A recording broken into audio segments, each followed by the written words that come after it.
What's going on, everybody? Cali Death Podcast, Yeah. episode 194. Is that right? Yeah, I think so. No? 193? Oh, 193. Yeah. Oh, okay. Yeah.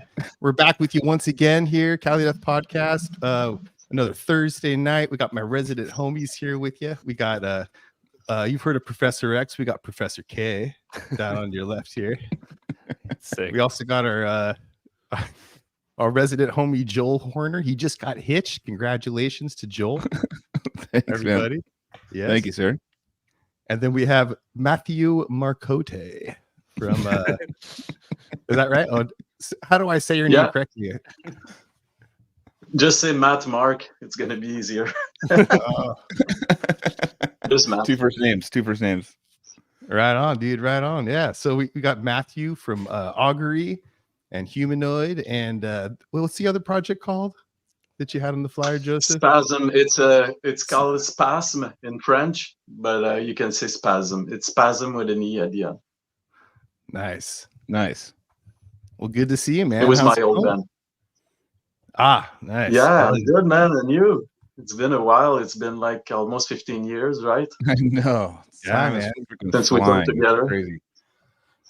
Yeah, definitely, man. Yeah. So you guys want to do some plugs here? What you guys want to start with? The Battle Forge coffee? Yeah, sure. There you go.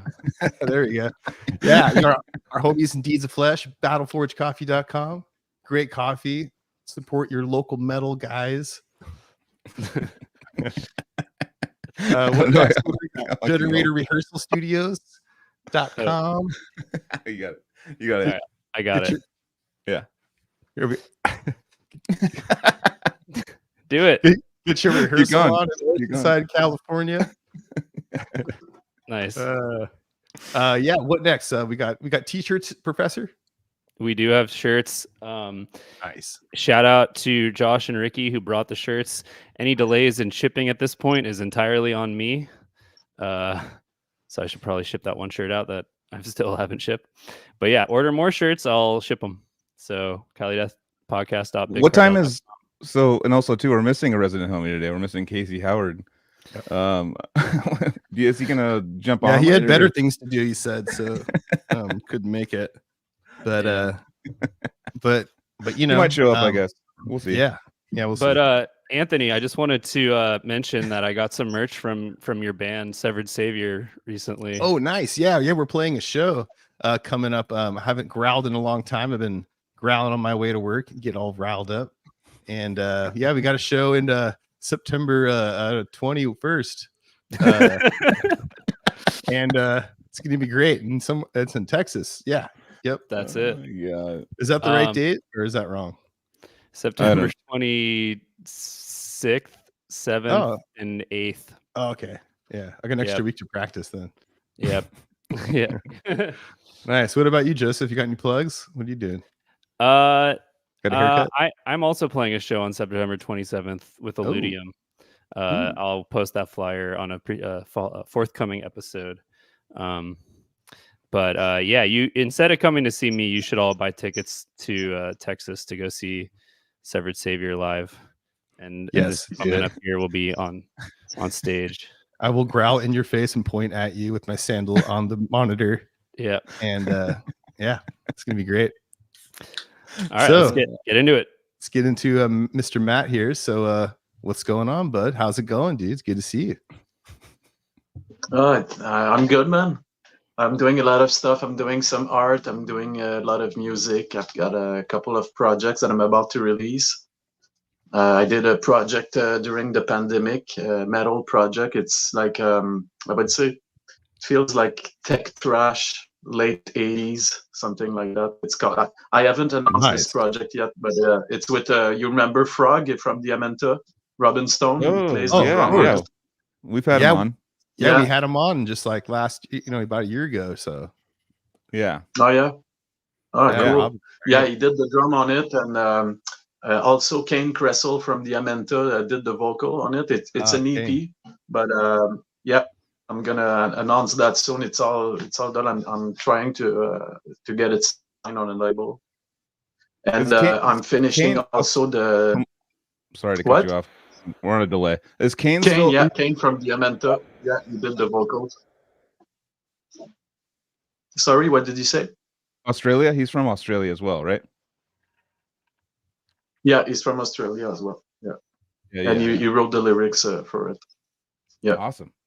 and Awesome. I'm finishing my third Humanoid album also. So, Nice. like I said to Joel earlier, I just moved. I moved to a suburb of Montreal. It's called Longueuil. So I'm reinstalling everything. I'm almost done with it. So I'm Nice. going back in all my musical project. We're going back with the Augury recording for the next album. We started actually. I recorded 2 of my songs and parts from Forrest and Pat's compositions as well. And we're gonna keep going on that. We're starting next week actually. And we're getting back on it next week. Are you guys recording? And we're targeting to release it. Obviously, not before late 2025, something like that. Oh, nice. Good stuff. Yeah, There we go. I'm doing a lot of art too. Oh yeah, nice. I'm doing an exhibit soon in Montreal in a week. Oh, I saw that. So I'm Saw that working you on posted that. Yeah. Yeah, I want to flap for it. I wish I could. Cool. But I just yeah.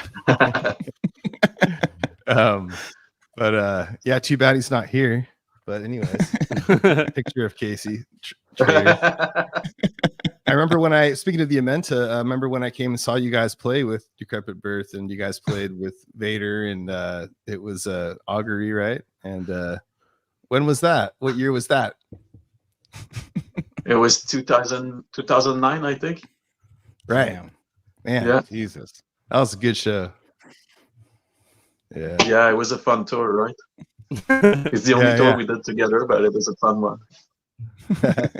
Hell yeah. And we've been big fans of man, we've been big fans of Augury for many years, before all those touring days with you guys. Yeah, man, and we talked to Patrick, right?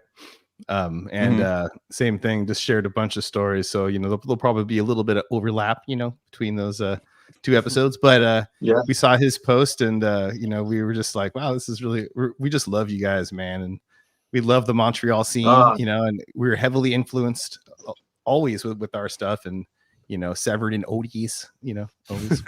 But yeah, we just want to get, you probably, I don't know if you've ever seen our podcast really, but what we like to do is take it back, just pull it back to the very beginning and just kind of hear about, your roots, like just, when's the first time you heard music and it, inspired you, even as a kid, like what was the first, growing up experience that you really just, you got your legs moving and just, what I think it would have been at 4 or 5 years old. My mom was playing acoustic guitar. So I was just putting the guitar on my lap and just playing with the strings. But I was always attracted to musical instruments.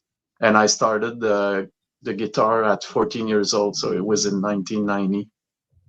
And it was with Metallica, Sacrifice, Creator, stuff like that. The early Sepultura. I started with that. And then I had my first band. I think I was 15 years old. I had my first band. So it was like around 91, 92. It was cover bands like Metallica, Slayer, stuff like that we played. And then right after that, I was still composing on the side. I composed kind of early in my career. And so I started the band Spasm. It was in 94, I think. Oh, wow. With a musician in where I come from. I come from a small village, actually. It's north from Montreal. It's about 7 hours drive north from Montreal. That's where I'm coming from. It's a small village. It's called Abitibi. How did you find? I know I'm a delay, so I'm going to be talking over you for a second. Sorry, I know there's a delay. But how did you get into music in a small village? Like as far as like to go from like your mom playing the acoustic guitar to finding rock and metal and like a small, because I know we've talked to people like Psychroptic and those guys with Tasmania. They have one record shop and stuff there, and they found their gold and that stuff. Right. Was it the same thing? Yeah, I was getting into death metal I think in 1990. So it was I would say late 90, early 91, I was getting into death metal, and it was like you said, in there was just one record store, and we were buying cassettes with the design we were watching. So I discovered many bands that way. I discovered Gorguts. I didn't even know they were from my country actually. When I first heard them, I thought they were really? Wow. from the States or somewhere else. And so I discovered many bands that way. And also we had a kind of MTV, but it was in French. It was called Music Plus. And there was a metal show every week. So they were playing like early death metal too. So that was the ways we could get into new bands. And Martin Lacroix, which was the singer from Spasm later on, he was my friend early on when we were teenager, and he was living in Montreal. We were trading tapes because he had access to more bands than me. So we were exchanging like that before the internet era. So you're part of the tape trading era. Sounds like the old days. I'm old. Yeah. Part of the so you're part of the tape trading. We were discovering bands that way.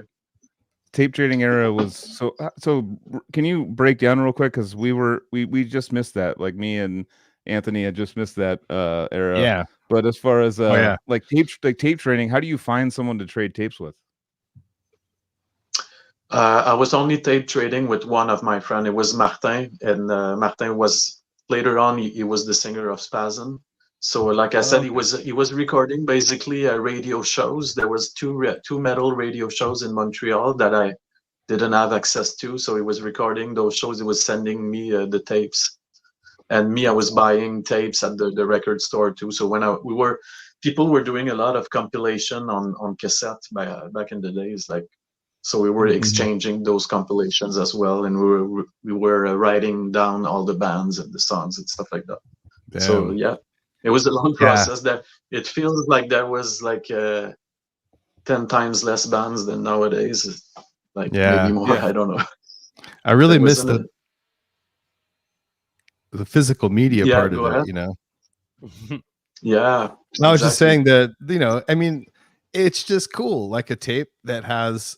Like I remember, you know, like it's like song 3, it's all like sketched on there, all like, I don't know, it's like someone put their heart into making that little tape, you know, like it's cool, you know. Yeah, like exactly. I have a huge CD collection, you know, and I just love CDs, you know. I just love, you know, the physical opening it up and just smelling it, you know.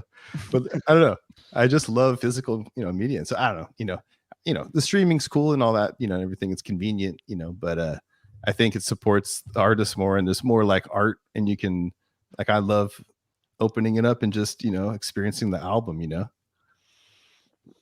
Yeah, exactly. And back in those days, you could keep up with what was coming out, and nowadays it's like it's impossible. But I think I heard that there was 10,000 albums, EPs, and singles released every single days now.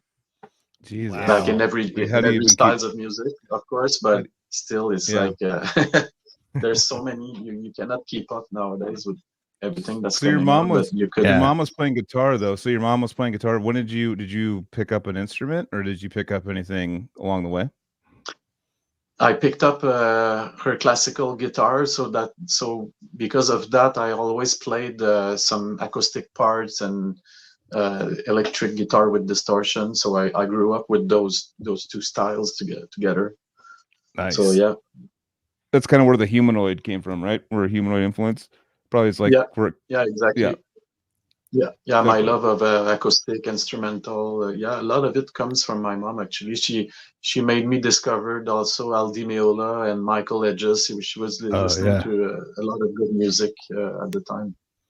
Nice. Damn, that's awesome. But in Quebec, there's so many.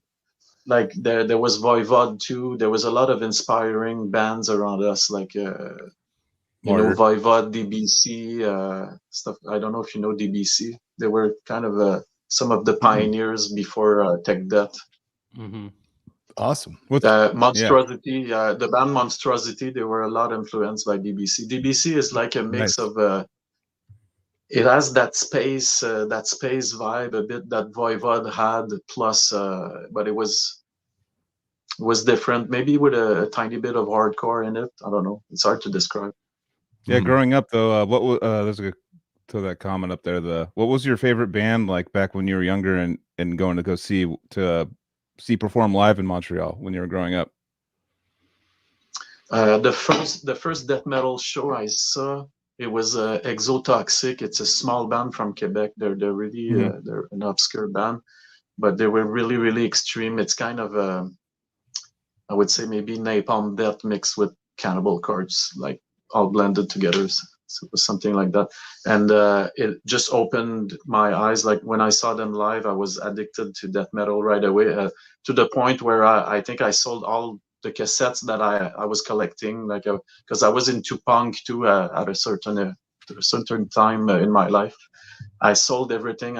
I just kept death metal. I was just so in love with that style of music, but I regretted it later on too. Yeah, of course. Having so rid what of was it. the But, yeah. What was the path though, like as far as bands? Because I assume you didn't just go from acoustic, getting into acoustic classical playing to straight to death metal. Like what was your first like metal? what bands? The transition. Or the transition. Okay, I skipped that part. When I would say 10 to 12 years old, I was into Bon Jovi. So it was back in 88 to 88, 89. I was kind of introducing myself slowly to heavier stuff. But Bon Jovi is not that heavy, but it was not that commercial. It was commercial, but it wasn't pop music. So I was getting into Bon Jovi, Whitesnake, Europe. And then slowly, and the first maybe heavy record that I bought was Anthrax, Spreading the Disease, or no, State of Euphoria, sorry. Anthrax, State of Euphoria, DRI, Trash Zone, and then Metallica and Justice for All came out. So I remember people were like, no man, this is better, it's dark, like it's darker, it's not happy like Anthrax. So I was like, oh, okay. And then this got me into slowly it got me into heavier stuff like Sacrifice, Razor, things like that, Voivod, and so interesting. on. And then, like a small town in Montreal, you're listening to DRI. Like what? Because DRI, I mean, I understand that like they kind of like there actually might be kind of credited for the first blast beat, someone was saying. But that seems like such like a punk skater kind of like vibe to it. And out there with all the other bands you're listening to, more of like the like just kind of more metal stuff. Where did DRI? How did that come into your listening?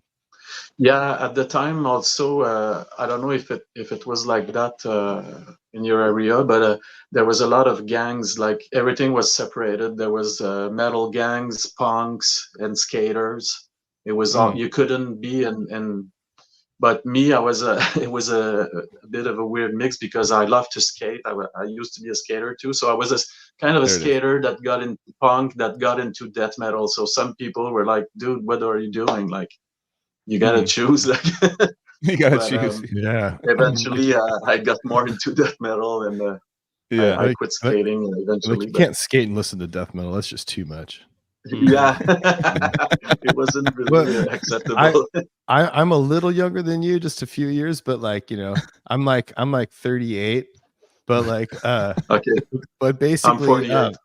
Yeah, you know, I mean, like I don't even know. I'm trying to think. I mean, when I was in junior high, it was like all the skaters listened to Slayer and like, you know, but it wasn't like death metal. It was like, you know, like Slayer was kind of I'm talking 1990, like around that time, 89, 90. Like it was more separated. I feel. I'm thinking like later 90s, and it was like more cool. Yeah, mid 90s, like everything kind of blended together. Yeah, definitely. But yeah, you're right, Joel. DRI was more into the punk scene, I guess. They were a punk and metal, but more on the punk side probably. What was the band that kind of that crossed over where metal and punk was allowed to?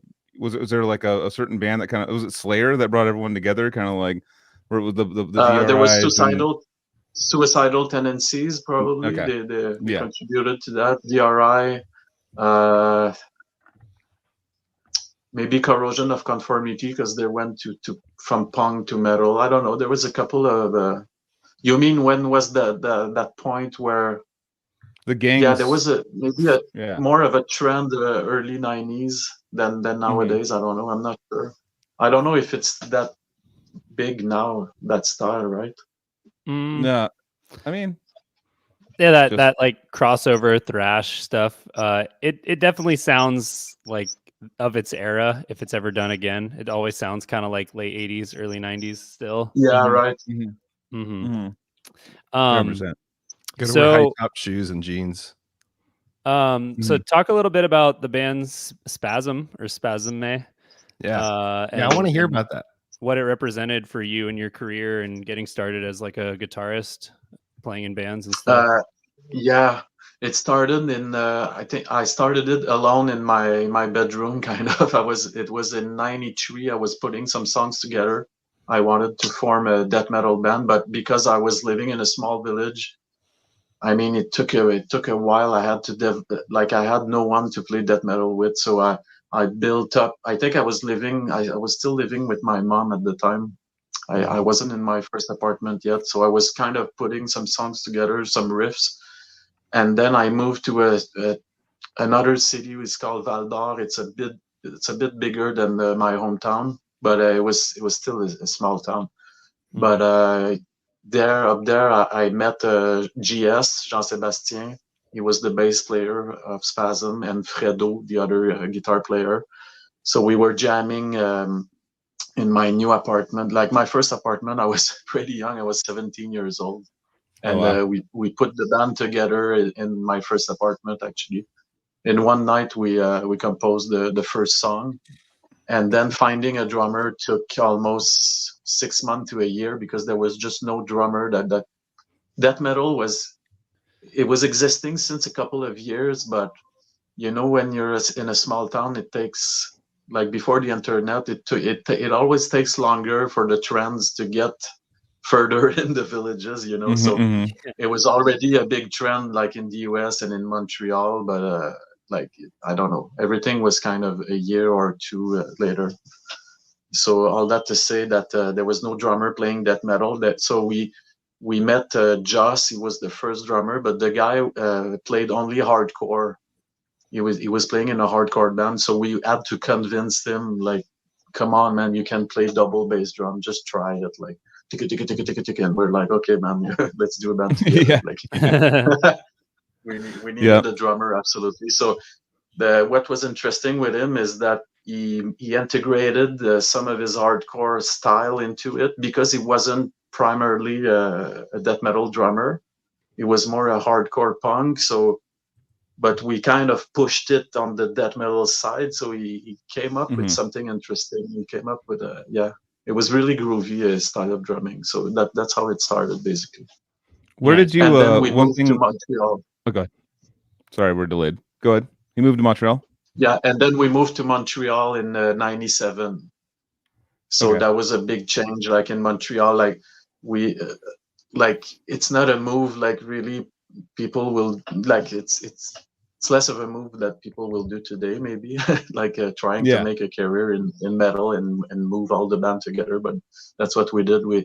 The Montreal scene is so incredible. So we were like, okay, let's just move all there, and we'll try to get signed, and we'll play more shows. And that's what we did in the small town. So the small town you talk about, like, where was the small town? Like, I want to look it up geographically.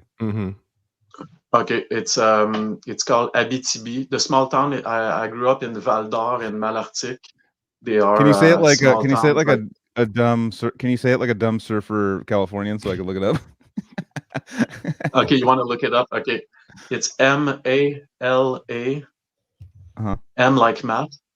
Yeah, MALARTIC. Oh, I see it. I found it in Quebec. Okay. Nice. Malartic, Quebec. That's where I grew up, and then I moved to Val d'Or, which is like super close, but it's a tiny bigger village. That's way north. That's way up there. Yeah. So there was no metal scene there. That when we were doing shows in our region, we had to basically create it from scratch. Like, I remember booking a show. I I was the guitarist in Spasm. I was the promoter, and I was the guy with the drill at 7 a.m. drilling, building the stage. Like they didn't have any stage. We had to rent a stage from the city and do the whole show from scratch, like hire people and everything. Like, yeah, because there was just no scene. So once in a while, we were inviting bands from Montreal. Oh, it went away. It was up here somewhere. So it's like Montreal's right here. It's somewhere up here, right? It went away. The point where it was. I think it's up here, right? Or it's right here. Yeah. It's around there. Yeah. Okay, you're right. There it is. Dang. So that is a small town. Wow. Dang. It's a mining town. Like all this region is just mines. Before it's gold mines. And actually, there's a funny story about it. The village where I grew up, Malartic, all of the time I was there, like from 0 to 14 years old, it was kind of a poor village, and it was kind of a dying village. Like it looked like really bad. And all of a sudden, I moved in Montreal in '97, and they discovered the biggest gold mine, I think, in Canada. Dang! Wow. Incredible. So what they did is they forced everyone like to move out. Like they bought all their houses because it was just such a big find of gold.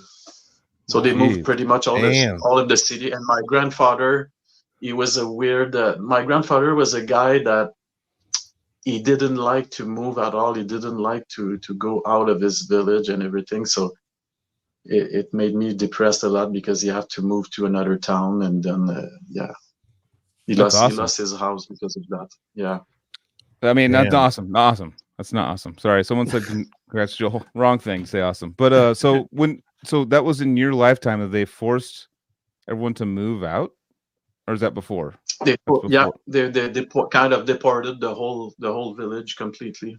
Because it was such a big gold mine, like they bought the mayor and everything, and they just, and if I remember, there was just one guy. It was one of my skater friends back in the day. He was the only guy in the whole city that refused to move, and I saw some footage of it. Like can you imagine like a big mine? Like it's just dust everywhere. It looks like a desert with big trucks going on, and there's this tiny house in the middle of all that. Like they refused to move, but he got kicked out at the end, unfortunately. Damn. That's crazy. Did they give them a price they couldn't refuse or something, or was it a legal thing where they had? Yeah, I think they offered him a lot, but yeah. Okay. Anyways, it's a long story. Yeah, that's crazy. That's crazy. Yeah, we had a California talk last week about the gold rush a little bit. So we have been having some gold conversations lately. I like pirate coins personally. That's my favorite, and jewelry. But yeah, you live in the old golden era. Yeah, absolutely. Yeah, no, for sure. And now that I moved out to Rockland, it's a huge gold rush like kind of area. Like that was, San Francisco, like, but Sacramento, that whole like back in the old like, the old West. Yeah, it's so interesting, those stories, like the gold rush. Yeah. Well, let's get back to it here. So where were we? So you were talking about moving to Montreal, I think. Right. Yep. You moved to Montreal. Yeah, and so we moved to Montreal in '97. Yeah, we moved to Montreal in '97. So that's when I got to know all the important people, like a lot of important people in my life, like the guys from Augury, Pat, some of my best friends, Stephen, Henry. I all met them, Forest too, in '97. Wow. What was fun at that time is that every band was going to every shows. Like now, it's still like that. Now there's a lot of shows going on in Montreal, but back then it's like it was kind of a mission. On every shows you had to send someone from the band to go to the show to make contacts and, and stuff like that. Yeah. So we were supporting each other a lot. And I met Pat in late '97. Like it was a funny night. We did some acid one night in the jam spot, and we were Nice. I all the love band. acid. I didn't want to do that actually that night, but my drummer kind of forced me to do some. So we made some Nice. acid, and it was a huge building with a lot of it's still existing. There's like 115 jam spots with 3 bands in average in each local. Nice. So there's Jeez. like 200 something metal bands there, like more than 200 bands that rehearse in that building. So it's a huge building with lots of hallways everywhere. So I was kind of new there, and I still had my village mentality to talk to everyone. And you know, when you move to a big city, you're not used to it, and you talk to everyone. Oh, yeah. And so I was just walking in the hallway like during the evening, and I was opening some doors and saying hi to people, and it was funny when I met Pat, because you guys know Pat, like how he's extrovert. Like I just opened the door, and he was like, "Hey man, check that out!" Like he was doing a crazy tapping licks on the guitar, and I was like, "Wow, man!" He was all over the place, and then he jumped on keyboards. He made me kind of a keyboard solo, and I was like, "Dude!" And then he jumped on drums. He was doing this blast beat with his tongue. His tongue was going around like that. And it was so hyperactive, and because I was on acid, he was make me feel like incredible. Like I was like, man, play like that all night. That's awesome. That's how I met him. It was kind of funny. What year was that? What year did you meet Pat? Pat? Stephen and Lee that night too. Sorry. What year did you meet Pat? I met Pat at that jam space. It's called Cité 2000, City 2000. It's like in the 90s? That building with all the jam spots. Yeah. So it was in the 90s, and right? Pat at that time, he was playing with his old band, Cali. I don't know if he talked to you about it. It was a really good band, actually. It was a kind of a black death metal. They had a drum box, but they were really, really good band. Really technical and a lot of good licks. Oh, like a drum machine? Yeah, they had a drum machine. Yeah. That was the only thing. So I'm all everyone were about the telling drum them, machine. dude, this band could be good if you had a drummer. Yeah. But still they did something really cool with it. It was amazing. Kralizek was really, really good. I feel like that was they had a a drummer actually, but not for long. Yeah. Yeah. Sorry? Yeah, man. I was just gonna say, I feel like that was kind of a thing. Like there was a lot more bands back in the day that were like without drummers, you know, like it was like, oh, drum machine, like, you know, like there was a lot of bands. And actually there was a lot of them, you know, and now I just feel like it's like a lot less bands that don't have a drummer. Like they just call Joseph or like someone and the professor, I mean, and you know, there's like these dudes that can just learn a whole set like in like 2 days and come and play for any band. And I feel like these kids these days just I don't know, it's crazy, man. And so, but yeah, back in the day, but like, drummers are always yeah, it's always hard to find, I guess, even but because every drummer has more than a band. If a drummer is good, he's gonna have more than a band, right? Yeah, exactly. Like I don't know, like back in the day, like Troy in my band, like, you know, he was like kind of dedicated to Severed Savior. Then he also did Carnivorous. And so, but that was like kind of his thing. And he did like, you know, like he's done recordings and stuff and other projects like First Fragment, right? But mostly, you know, Troy, he's a crazy drummer. That guy killed it on that. So good. Yeah. And like, but yeah, you know, Troy's my Were bro. you into many bands at the same time as well, Casey? Oh, absolutely. Yeah. Oh, you mean Anthony? Yeah. Oh, for sure, dude. Yeah, no, absolutely. You know, like, I mean, knowing Casey, like he was always like a one band, two band man kind of guy, you know, like just, you know, but loyal, like not like it's about loyalty or nothing, but I don't know. I'm just saying that I think that it's just the times have changed, you know, and I think back in the day it was more like drummers were just like most drummers were like, that's the band I play for, you know, but like now it's like then there were some back then like Tim Young or like guys that could just play in all these, or you know, you're like, what, this guy is in all these bands, it's so sick. And that was kind of new, almost like and I mean, not like, I don't know, maybe it wasn't that you're right, but whatever. The point is you that had to dedicate yourself to your band. It was more rare, that people had many bands. But now the kids these days, like I don't know, this guy right here, you know, he just can learn a set so quickly. And I'm not trying to embarrass you, Joseph. I know you're very shy, but I'm just saying that it's a whole different thing. But I used to write drum machine parts for Carnivorous on my drum machine with my fingers. I do double bass, like the. Oh yeah. Yeah, because I wasn't a real drummer. So, but yeah. Anyways, continue, please. Joseph. So I have a question. Thank God. So what is it like for an entire band? I guess, are you 5 members at the time that you moved to Montreal? Is it like we all have to go find our jobs? Like, do you decide to live together in one apartment, or do you all have to find your own apartments? Like, when 5 people all move, what does that look like?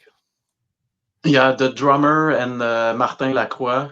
Like I said, it's a complicated story, but Martin Lacroix was he was the singer later on. But at first he was our friend and he was around us. He made the logo and stuff like that. And he moved with the drummer, and then they announced us to me and the bass player and the singer. They're like, "Hey guys, you gotta follow us. Like, we found an apartment." So they went to hitchhike from from Val d'Or to Montreal, and like they rented an apartment. But I didn't know where I was gonna move actually. Like, I moved straight at this apartment, and it looked like a crack house actually, because that's all they could rent. So like I didn't have heating in my room. Like, it was an old gas thing that could heat the apartment, and it was only in the living room. So I was like, what the fuck is this place? So almost I had nothing, like, besides a couple of furniture and my clothing, my instruments. Like, I was kind of young too. I was 19 years old, and the singer didn't follow us, and the other original guitarist didn't follow us as well. So we were back to a drum, a bass, and me on guitar. Mm-hmm. But it was a party house. Like, there was always people, like, never-ending party. So it was hard. It was hard to find a job while being there. So I had saved a little bit of money to be able to survive a couple of months. So I lived with them a little while, and then I moved with a friend, and then I got into my first job in Montreal, so I could set myself a bit better.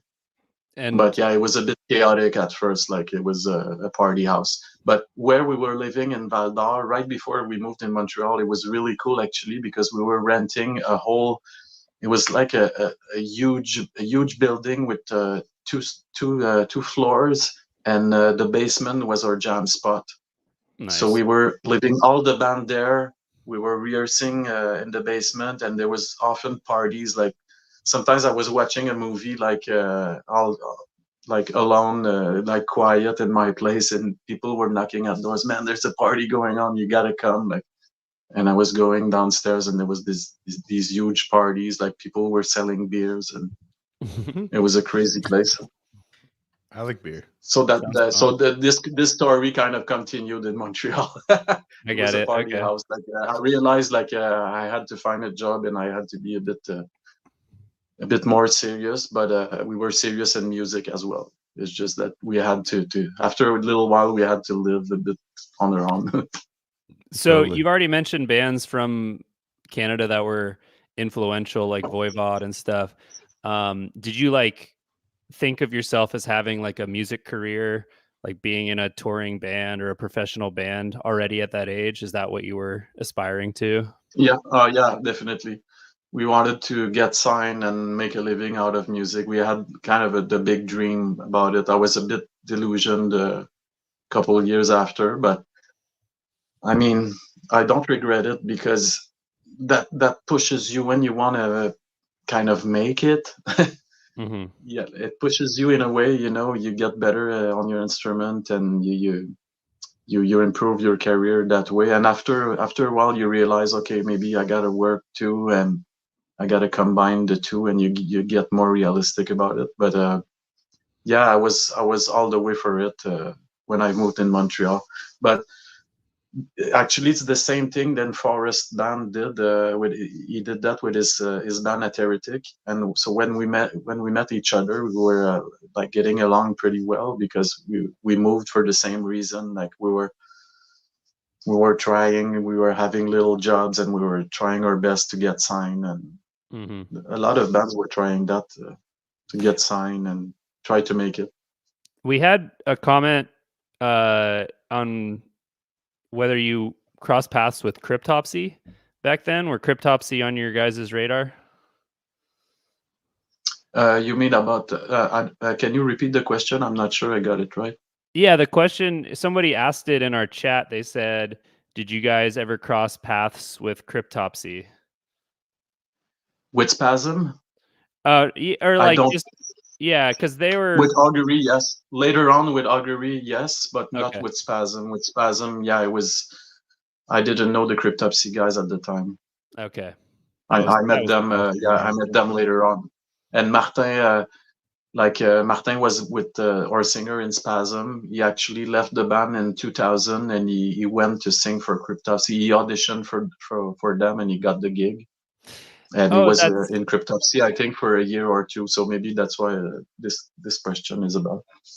got it. Yeah. So a little background context. So Spasm released a full-length album, Deep Inside, which has Martin on vocals, and then Martin later joined Cryptopsy and did the live album with them. And he just passed away That's right. this year, I believe, right? Yeah, he passed away in January, and we had the funerals last week. Actually, it took a little while. The funeral was last Saturday. Yeah. Damn. Well, rest in peace. I mean, he and was actually, a great the vocalist. bass player has passed away too in Spasm. The bass player has passed away in 2010. Yeah. So 2 guys are not with us anymore. Damn.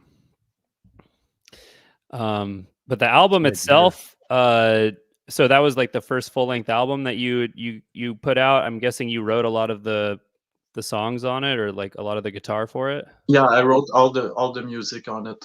I wrote all the music for Spasm except for 3 riffs, I think. The bass player composed. No, sorry, I'm wrong. On the demo, we did a demo in '95, and I composed maybe 70% of it, and the other guitar player composed 2 songs or something like that. Mm-hmm. And then the full length, I composed all of it except for 2 riffs, and that's the only full length we did with Spasm. It was in '99, and it's actually.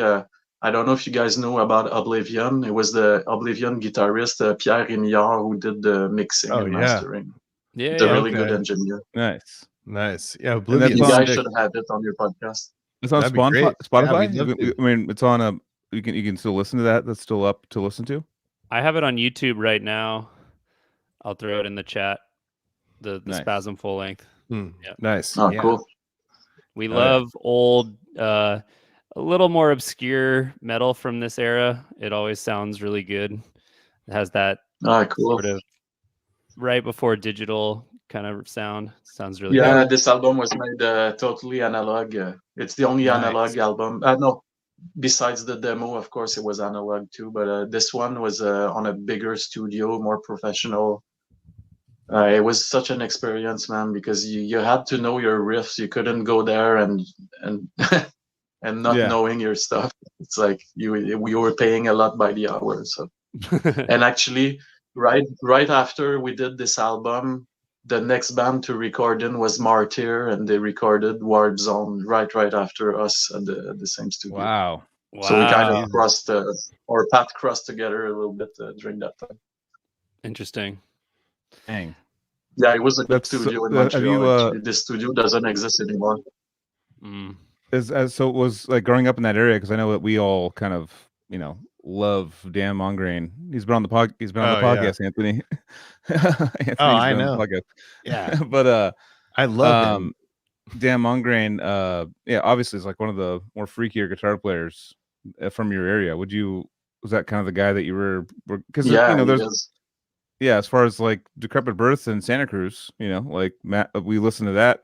All of a sudden, that came out, and when I was in maybe just getting out of high school or something like that, and heard Decrepit Birth and Time Begins, or heard a clip from it. Yeah, that they sell now. If you get a shirt from Severed Saviors, if you get a shirt from Severed Saviors, what Troy's Severed Savior merch, they send you kind of like trinkets, and that's what he got for that. That's cool. I'm actually gonna buy some stuff now. I was like, is that one of one? The first when he brought that up, I was like, is that one of one? Did you just make that like with some sort of kit? I want to shout out again. Sorry, Rama. Do it. What is his fucking production company? Lindung. Sorry, Lindung Production. Is this licensed? Yeah, it says under license by Matt Sotelo. It says in tiny font right there. Oh, okay. So this guy Rama, he just reaches out to bands, says, "Hey, can I print some merch for you guys and sell it? I'll pay you a license fee." Yeah. And then so I saw the Severed Savior stuff that Troy had licensed, and I got it. And then the package just came with these 2 keychains for Mortal Decay and Decrepit Birth. Yep. So I was just excited. You open a package and like you're expecting something, but then something is in there that you weren't expecting. It's like the coolest feeling. So this was awesome. This made me happy. And I was also like, I have to show this off on the podcast. Also, I'm literally going to use it as a keychain. Because 100%. I would too, man. I'm gonna order some Severed stuff to see what he sends me next, as far as like maybe his other bands. Shout out Matt Sotelo. He's a cool guy. He hung out with us the other week. With Casey and me. Hey, Matt. Yeah, Matt's one of my favorite players. Hey. Mm-hmm. Double Matt. Double Matt. It's actually Matt Sotelo. It's Matt Sotelo that showed me how to smoke in an apple. Actually, I don't know if you guys remember. Oh, that's the best. Yeah, I do. Nice. I remember. I have a funny memory. And he was like, "If the cops come, then just take a bite out of it." Yeah. I have a funny memory. Like there was some place on the tour we did where, and we'll bring it back, but like where we went staying a big house. They were like, "Oh, everyone come over to our house" or something like that. It was like Augury and Decrepit, I think, and it was like me and you smoking out of an apple in like the middle of the forest, like just some random. It might have been. Yeah, Seattle. I think it was at. Yeah, it was in Seattle. It was our friend Freda. Actually, she was making a lot of food. Right, there was a ton of food on the table. That woman is incredible. Like she received us at her place like a couple of times, and she used to be a promoter actually in Seattle. Oh, okay. Yeah. Gotcha. Yeah, I was very impressed. Yeah, we went there with Warbringer. We went there with Abigail Williams too. Yeah. Oh, okay. Yeah. I think when the tour we did was with Warbringer, right? That might have been kind of a. It was with Warbringer. Yeah, and you guys. Decrepit. Maybe and we were smoking in the forest. It was in her yard. I think she had That's a big. Awesome. That's big funny. place. That's whenever someone brings up your name, I think of that experience. I think of us cracking up in the forest. Yeah, that's right. It was a cool moment, man. Damn. Do you guys remember in LA, like everyone got drunk, I think, on that tour, and like we were searching for the guys from Diamento. They were sleeping in flower pots, like everywhere. They were sleeping in kind of almost on the sidewalks, like on the main where street. do we play in LA? On the strip. Yeah. Because we were traveling with them, right? So we had to find them every night. I know, but I mean, obviously, the infamous. We won't get into details, but the New Orleans thing. It's like going down and meeting at, like the bands later. It's like, what's going on? It's like because at the time Vader had a Vogue from Decapitated. Vogue was playing for Vader, and so it was just like to see him, and he's kind of my Dan Mongrain to. Like as far as like when I was a kid. Absolutely. Like what the fuck? And I remember. Yeah, and I would completely just go like, hey, play this song from the first Decapitated. He'd be like, all right, and just play it backstage, and I'd be like, fuck yeah, I would just be like messaging all my friends like, dude, he played that in front of me, dude. Like that's all I cared about. Like at the time, and he wasn't looking at his guitar at all. It's like a walk in the park for him to play Invader, like. And same with you. Actually, you always stuck out as an amazing guitar player. Actually, it's one of those things of he's not here right now, but Casey Howard is kind of the same thing. Where like he just is insane, but kind of introverted, doesn't like express, doesn't show like everyone his talents and stuff because he's like one of the best in the world. I don't even know what he's thinking. But no, but you were. I remember like watching you jam and stuff and being like, holy fuck, like.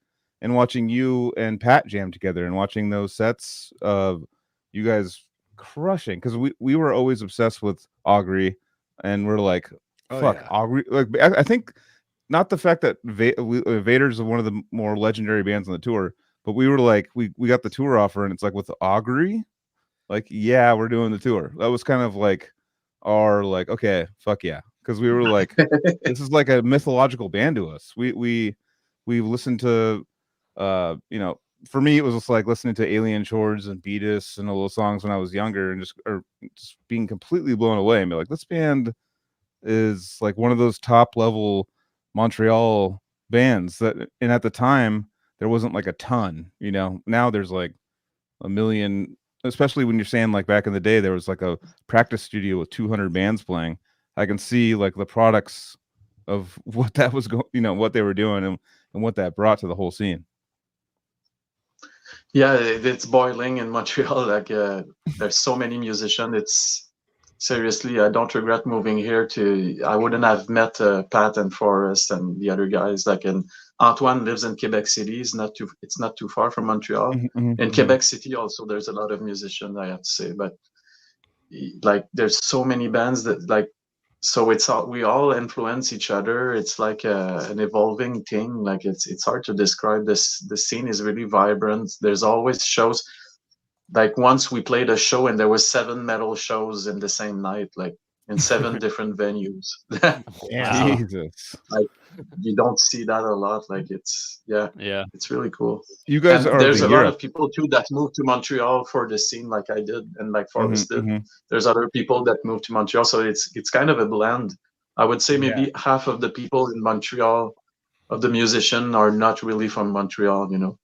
They just moved here for the scene. I remember like playing like big shows out there with like on the Summer Slaughter or something, and there were like hardcore fans there, and they'd be like, yeah, it's kind of like Europe though. It's like our taste of Europe a little bit when you play up there, because there'd be like fans that give you compliments, but they're kind of like, yeah, it was good. I saw you messed up that one part, but like the rest was like really, they would like throw up like, I saw you like you totally screwed up on that one part, but everything else was like really good, dude. I'm like, damn, you were paying attention to that. Holy shit.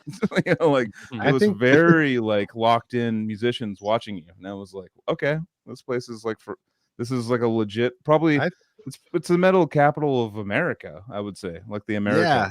I would say Montreal is. I think Montreal's one of them. Yeah. I think Montreal is definitely.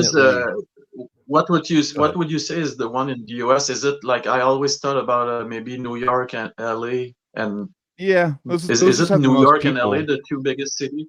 Yeah, they have the most people, but doesn't have the biggest concentration of metalheads. Like if you're talking about population versus metalhead population or concentration. Yeah, exactly. So like they have the most. But people, in terms of the scene, I mean Nashville. I mean, you guys are on Artisan Era, right? The label, and that's based in Nashville, Tennessee. And Malcolm has kind of created a scene around him. So I'd say Nashville is the big hot spot right now. Yeah. Oh, really? So that's everyone's kind of moving there. Everyone's kind of moving to Nashville right now, just to like. It's kind of like what the whole comedy scene's moving to Austin.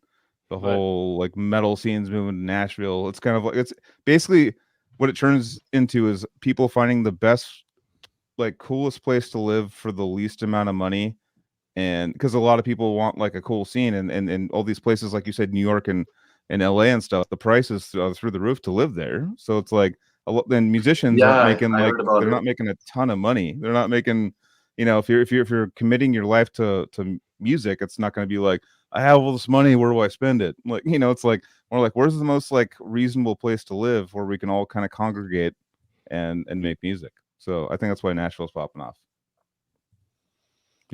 Nice. I got a question. So you guys were talking about Vogue and Decapitated. So are you there, Matt? We got you a little frizz. Oh, hold on. You uploaded this one. A cold breeze came through, maybe. Oh, yeah. That is a live frozen picture. Get the fuck out of here. Oh, man. Frozen. Well, I was going to post. I want him to be here for it, though. So, yeah. Well, I'm going to go. Sorry, Joel. I'm sorry I missed your wedding. I'm going to go. Oh, we got the disconnect. It's all good. Well, I guess I have to pee. This is perfect. That's perfect. Well, hang on. Hey, I'll tell Anthony about when Casey came to visit me. Yeah. I want to hear about the wedding. Sorry I couldn't make it. I just bought a house in Rockland, so I know. you know. Casey was sending Anthony videos from the wedding and like filming people who were saying like, Anthony, you should be here. And I know it hurt my heart. And how did it feel when you got all those videos sent to you? I mean, I felt bad. Like I really wanted to be there, you know, but like it's like I'm gonna see my bros again. I'll be there for, you know, the baby shower, whatever's next, you know. And you know, like I've been trying to buy a house for so long, you know, and I finally got one. So it just was bad timing, last minute. But you know, love you guys, and you know, it was really funny, all the videos, but it, you know, also hurt my heart. I couldn't be there, you know. But yeah, you know, it's too bad me and you and Casey didn't all get to hang out together. Yeah. But Matt's back. Hello, welcome back. Hey. I don't know. All right. I missed the sound and the Hey, video. you sound for fine now. You're good. Oh, we were just blabbing. Okay. Back. Someone asked, "Where's Anthony?" He's right here, baby. Okay, so Montreal sounds like a really cool place, and then eventually Augury. Are you a founding member of Augury, or when Augury started, had they already? Okay, you joined. I'm kind of the founding member. Like when I started Augury, I had just left Spasm, and I was alone with the female singer that's on the first album. It was only me and her, Ariane Fleury, that's her name.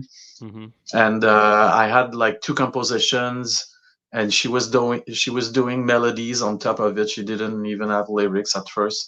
So at the time, she was with Forrest. She was Forrest's girlfriend. So she proposed me to try Forrest. Like, you think it would work it out? And I knew Forrest already. I'm like, he's gonna be he's gonna be amazing in the band. So he came in, and then shortly after, we tried a couple of drummers. It took a while to have the complete lineup. Like from when I started up until we had the full band, I think it took a year and a half, something like that. Okay. Until we had like the lineup for the first album, and then it took maybe only 4 to 5 months, and we were ready to go into the studio because we had rehearsed so much, like all the material, like only strings on guitar and bass. All the work was done. Like for a while, we were looking for. Took us a while to get Etienne Gallo was the first drummer, the original drummer of Augury. Yeah. And what was when we had him, it was in 2002. So what was like the vision of the band that you proposed when you wanted to start it? Were you like, we're going to be the most technical or the most progressive band, or we're going to be like the best songs? Like, what was the vision you had when you started the band? What did you want to do with Augury? We didn't have really any plans. We just wanted to do death metal. Like I wanted to do with Ariane first. I didn't have much direction. I wanted to do a death metal band with some experimenting on it, like jazz, a bit of jazz and a bit of prog into it, but not too much. But it wasn't something about we weren't trying to be the most technical or something like that. Yeah. And then when Pat came in the band, he had his music, and then Forrest contributed his music, and that when everyone was there, we were more like, okay, let's do a band that we composed each of. We are 3 composers in Augury. That's always been our formula. So we have that. That's kind of our recipe, to have different songs that are really unique and are different from each other. So it's not like in Augury, it's not one person that composes it all. It's 3 person that compose. Nice. That's awesome. You guys always had like really cool guitar tones. I remember you guys played in like a very low tuning, maybe with a 7th string.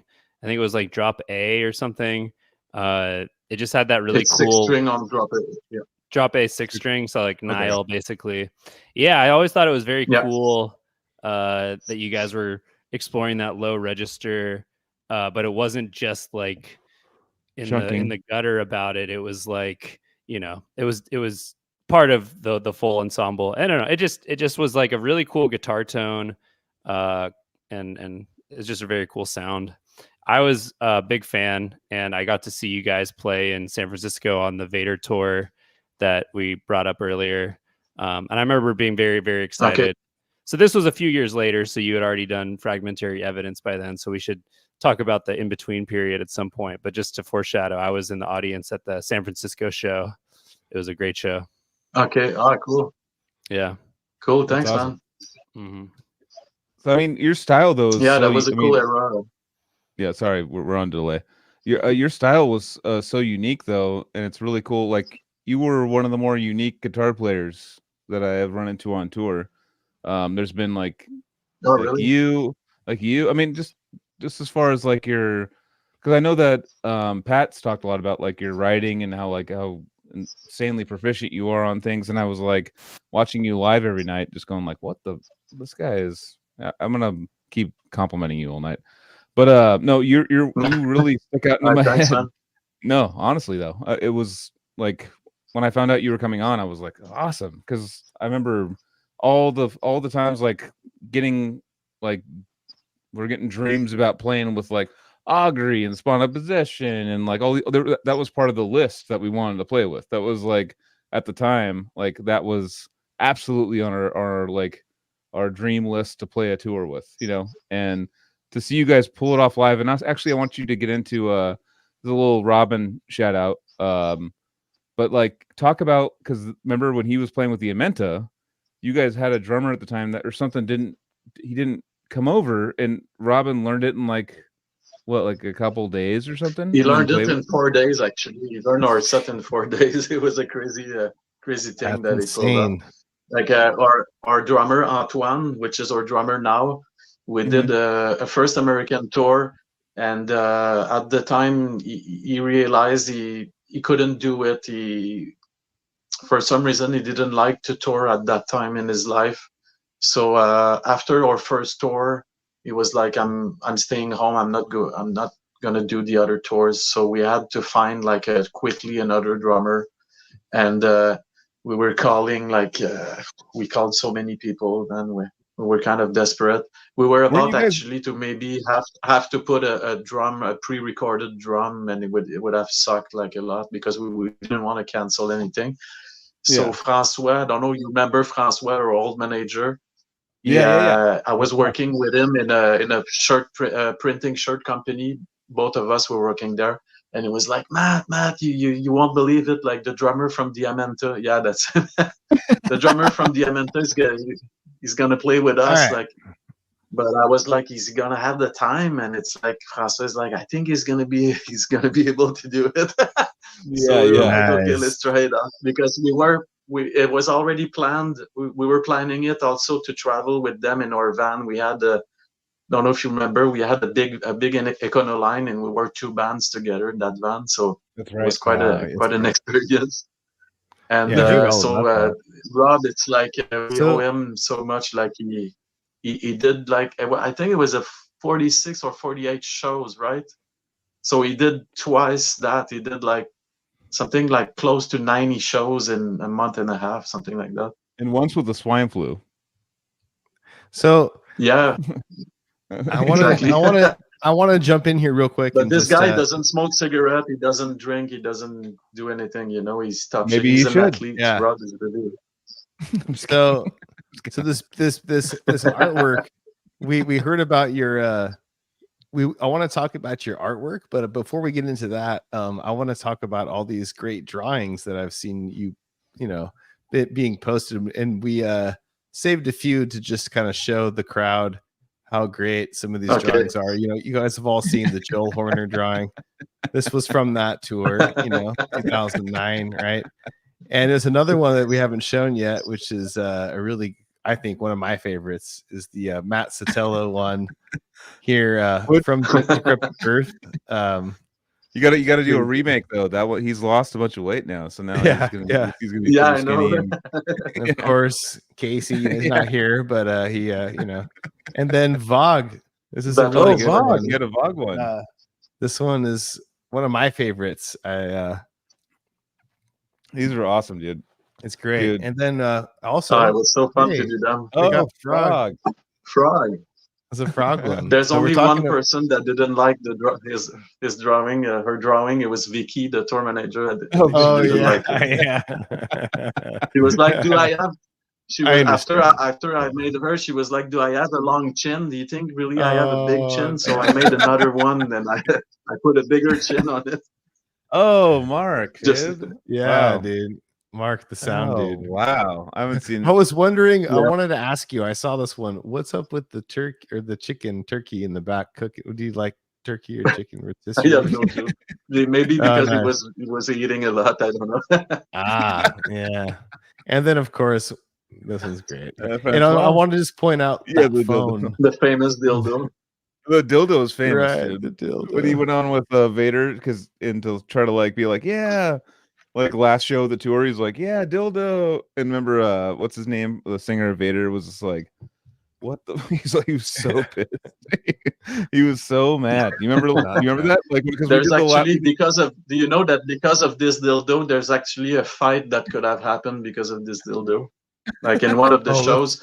let's Because talk about that. Do you remember we were doing some hacky? We were playing a lot of hacky sack, right? I don't know if you Hacky sack, that's right. remember, Yeah. but we were playing Yeah. hacky sack with that dildo, that giant double-handed dildo.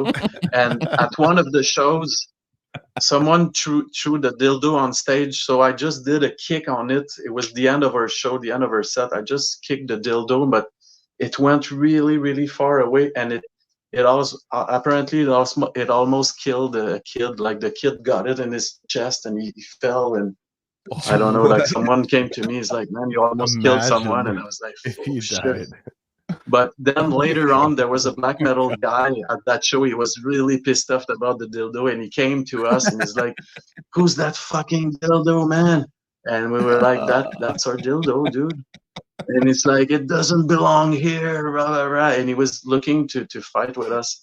And then later on in the show, like he tried to fight with one of the drummers, and we put the guy down, and he ended up going in a police car. Damn. And we were like, "Man, all that because of a dildo." Like, and we later on during that night we found flyers, because the guy, when he was talking with us, he was like, "My name is Jerry Scary," or Scary Jerry, something like that. He told us his name. The guy was stupid. And we found a poster, and the guy ended up being a promoter of one of the poster, and his number was written on the poster, Scary Jerry, with his phone number. So we called in later on that night. We were like, "Hey man, you forgot your dildo at the venue." He wanted to kill us, seriously. He threatened to kill us. Oh my god.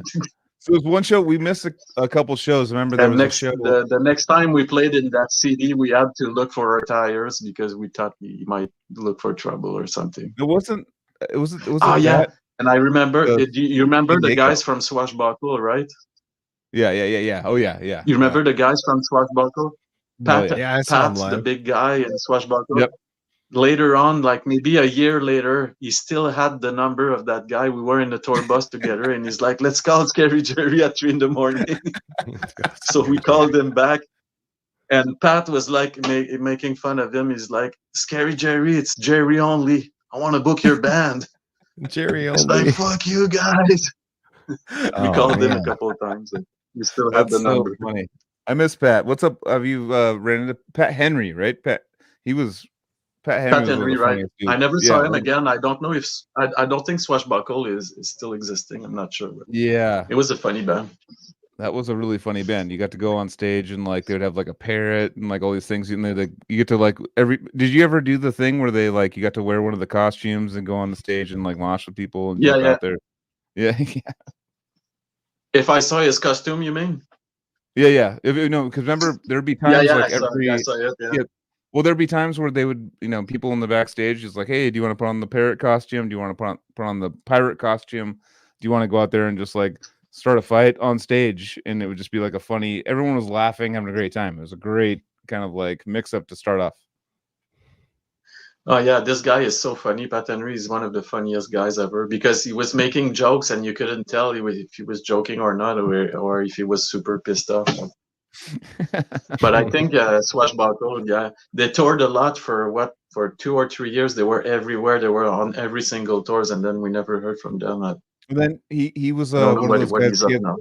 he had such a sense of humor that he would start these other like joke bands. Like I remember his next band was the something about truck drivers, like Big Wheel Truckers was his next band, and they played with like other big metal bands. Like, but he had this sense of humor with them that like he was, and they were on Nuclear Blast.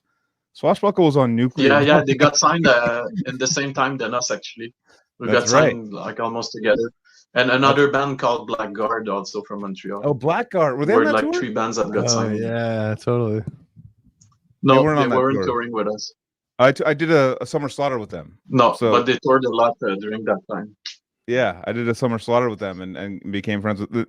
They were the ones that I don't know, was it them? I think they called us instead of Decrepit Birds, because you know, with the French accent, they called us Secret Bird.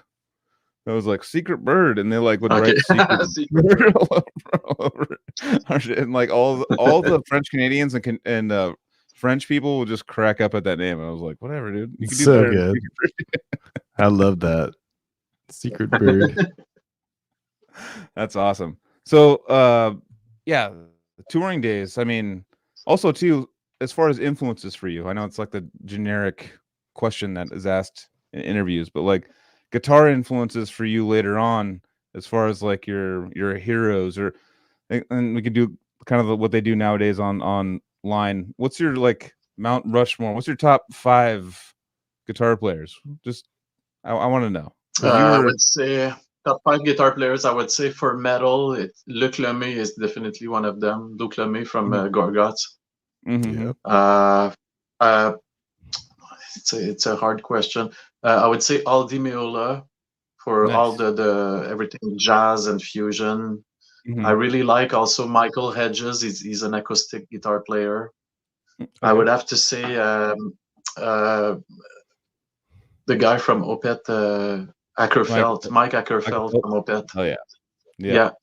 And 100%. Maybe it's a hard question. I would say maybe Pierre Rémillard, actually, from Oblivion. Oblivion was a big influence of mine.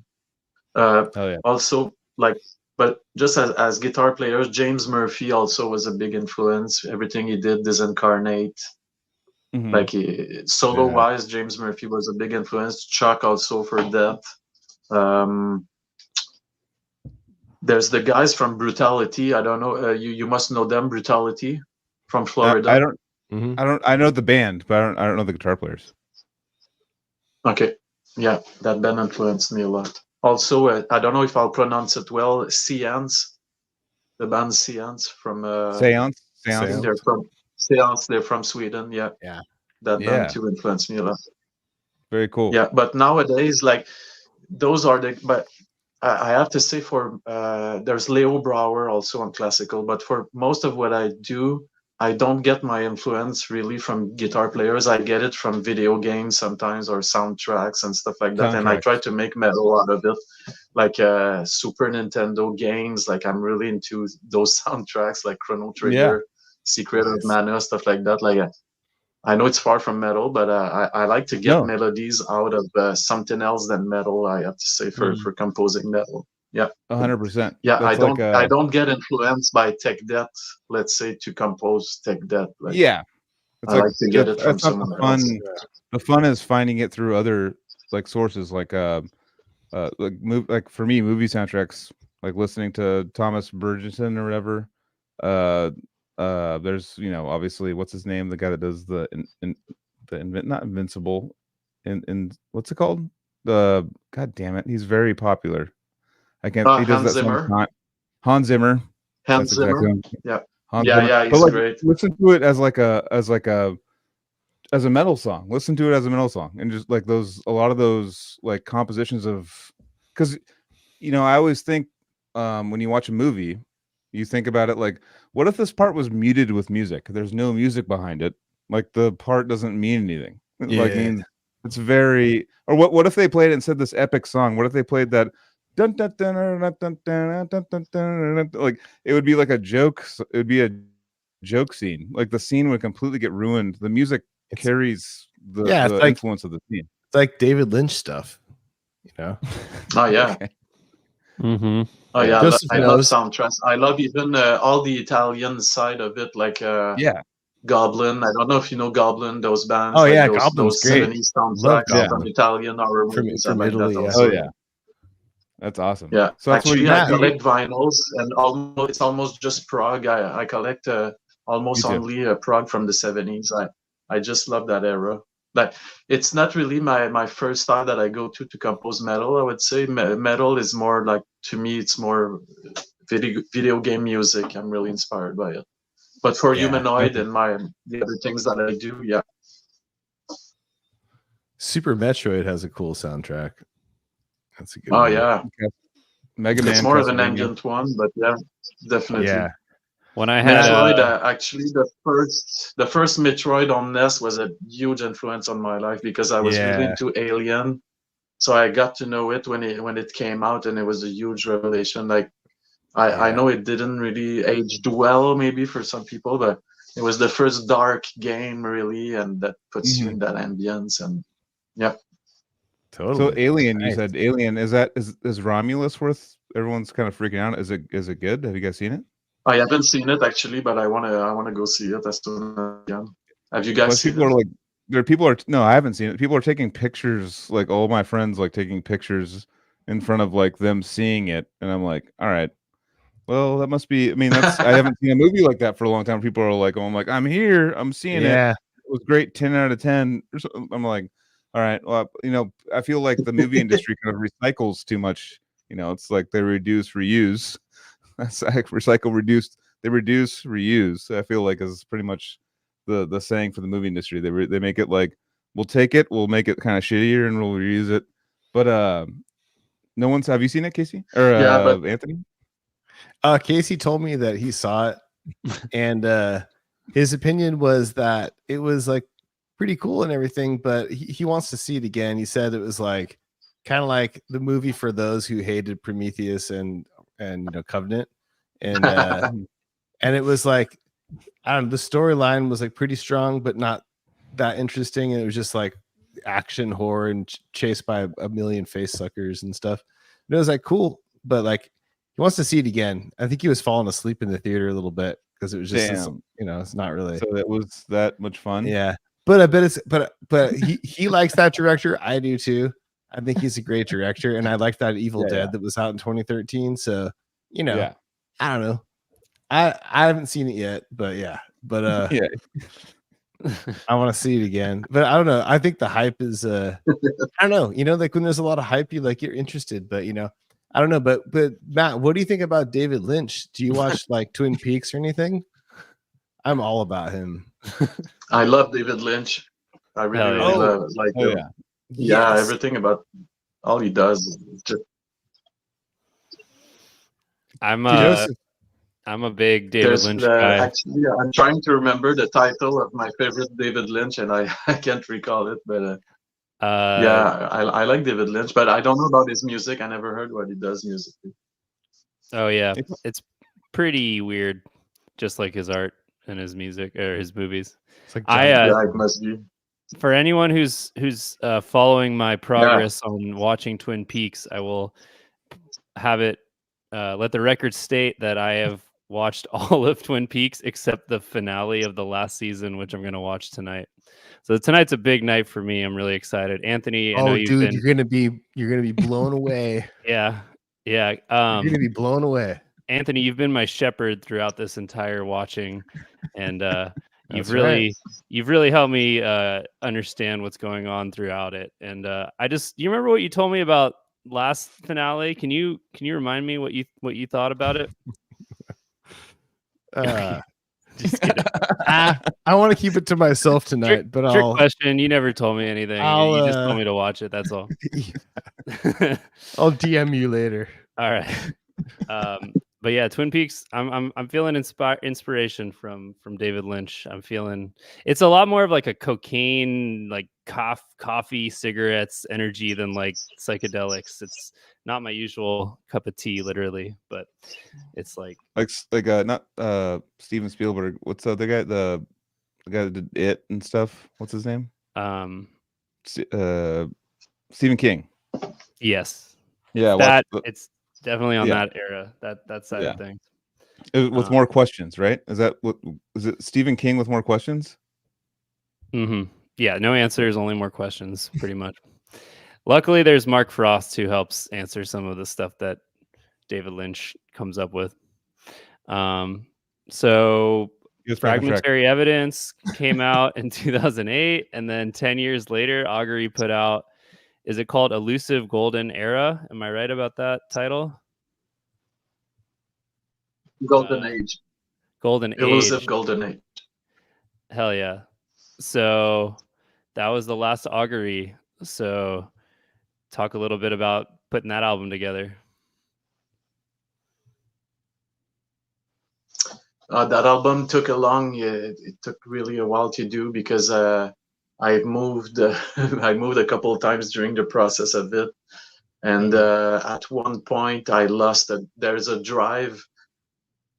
There's a really bad luck that happened. I lost I lost maybe 60% of the guitar solos at one point because both my main hard drive and my backup drive, they died because of a power surge at my place. So we had lost all of that. We've lost one song of bass, but luckily I haven't lost more than that. But it was still discouraging a bit. We had to redo all that. It took a while. Actually, we worked on it maybe for 2 or 3 years to record it. Wow. Took a long time, and it was a long process. But the next one is gonna take it's gonna be quicker than that because I'm gonna stay here longer. It was a unfortunate events that I had to move a couple of times, and it slows you down when you have a studio and you move out. It's crazy how long it takes to reinstall everything and redo everything from scratch. Find a place that will. And now I have an art studio on top of it. So moving for me is like moving 3 times. I have to move my own stuff, my studio, my music studio, and my art studio. But anyways, to go back to Elusive Golden Age, it took a lot of time, and then we released it in 2018 on the Artisan Era. That was pretty cool. That's when we met all the guys, Mike and the other guy from the Artisan Era, the big guy. Malcolm. Yeah. Sorry, I had a blank. Yeah, that's when we met Malcolm and Mike. So they got us signed, and we don't really tour anymore. So we only did shows in Quebec, Ontario, and the Maritimes, like the eastern part of Canada. That's where we played mostly. Yeah. And now we're on the 4th album. What's Maritime mean? Yep. Maritimes? Yeah, it's the eastern provinces of Canada. Oh, because there's Maritime Hall in the west, on the west coast, right? There's I always hear Maritime. I really? Yeah. Okay, so okay. Is it like coastal related? It might be coastal. Is it coastal? Is it east coastal or west coastal? Well, Professor, I think Maritimes is related to water, basically. So to water. Okay, Mar is the it's related to water. Okay, I got it. There's also a song on the album called Maritime, I'm noticing. Yeah, exactly. Yeah. So talk about your so you got into recording. So I can tell by behind you that you have a lot of recording stuff, and do you record a lot of the Augury stuff, and how did you get into that? I got into it actually because of an American band. It's a funny story. It was or maybe it was during the tour we did together, or around that time, 2009. We were touring in the States, and we were in Atlanta, and there was 2 guys that hung out with us. They were smoking with us, and they asked me to produce their album, and I'm like, dude, I don't really do that. I never recorded a band. And they're like, no, you can do it, man. I saw in the credit that you recorded on Fragmentary Evidence, but I told them I only recorded maybe 2 solos and a clean guitar. Like, I'm not really a huge engineer. And they were like, no, we would like really to. They looked serious about it. I was like, okay, we'll see. So I left them my contact. It was back in the MySpace days, so we had we gave ourselves our MySpace stuff, and then we kept on going. And I was like, I'll never hear about them again. So we did another tour, and we went back to Atlanta, And then they came back to me a second time. They're like, man, we really want to do it. And I'm like, okay. I made them sign a contract. I went back home. So I was like, what I'm going to do. So I asked one of my friends, Hugues Deslauriers. He's a big mentor for me, like for recording. He worked with us on Fragmentary Evidence, and he did the first Humanoid album too. So I asked him, I'm like, man, I think I can have bands to record. Can you help me to start me up? And so he helped me a lot, really, in the beginning, like in 2010. He helped me like putting my first plugins and the basics about it. And but it was a matter of survival for me, because I had lost my job. I was a printer. I was a t-shirt printer in a company. But like, you know, when you tour a lot, like you end up losing your job basically, like unless you work at distance, you cannot keep up with a job. So I had no job anymore because we were touring all the time during that time. So I was like, okay, maybe I can try that. I'll record bands and I'll try to make a living out of it. And I was lucky because I could put a schedule of almost a year in front of me, like really quickly. I didn't know how I did that. I had like, it was a luck that happened in my life. I had like maybe three or four full album to do, one after the other, and plus other things came to me at that time. So I did the full-time studio from 2010 to 2012, I think.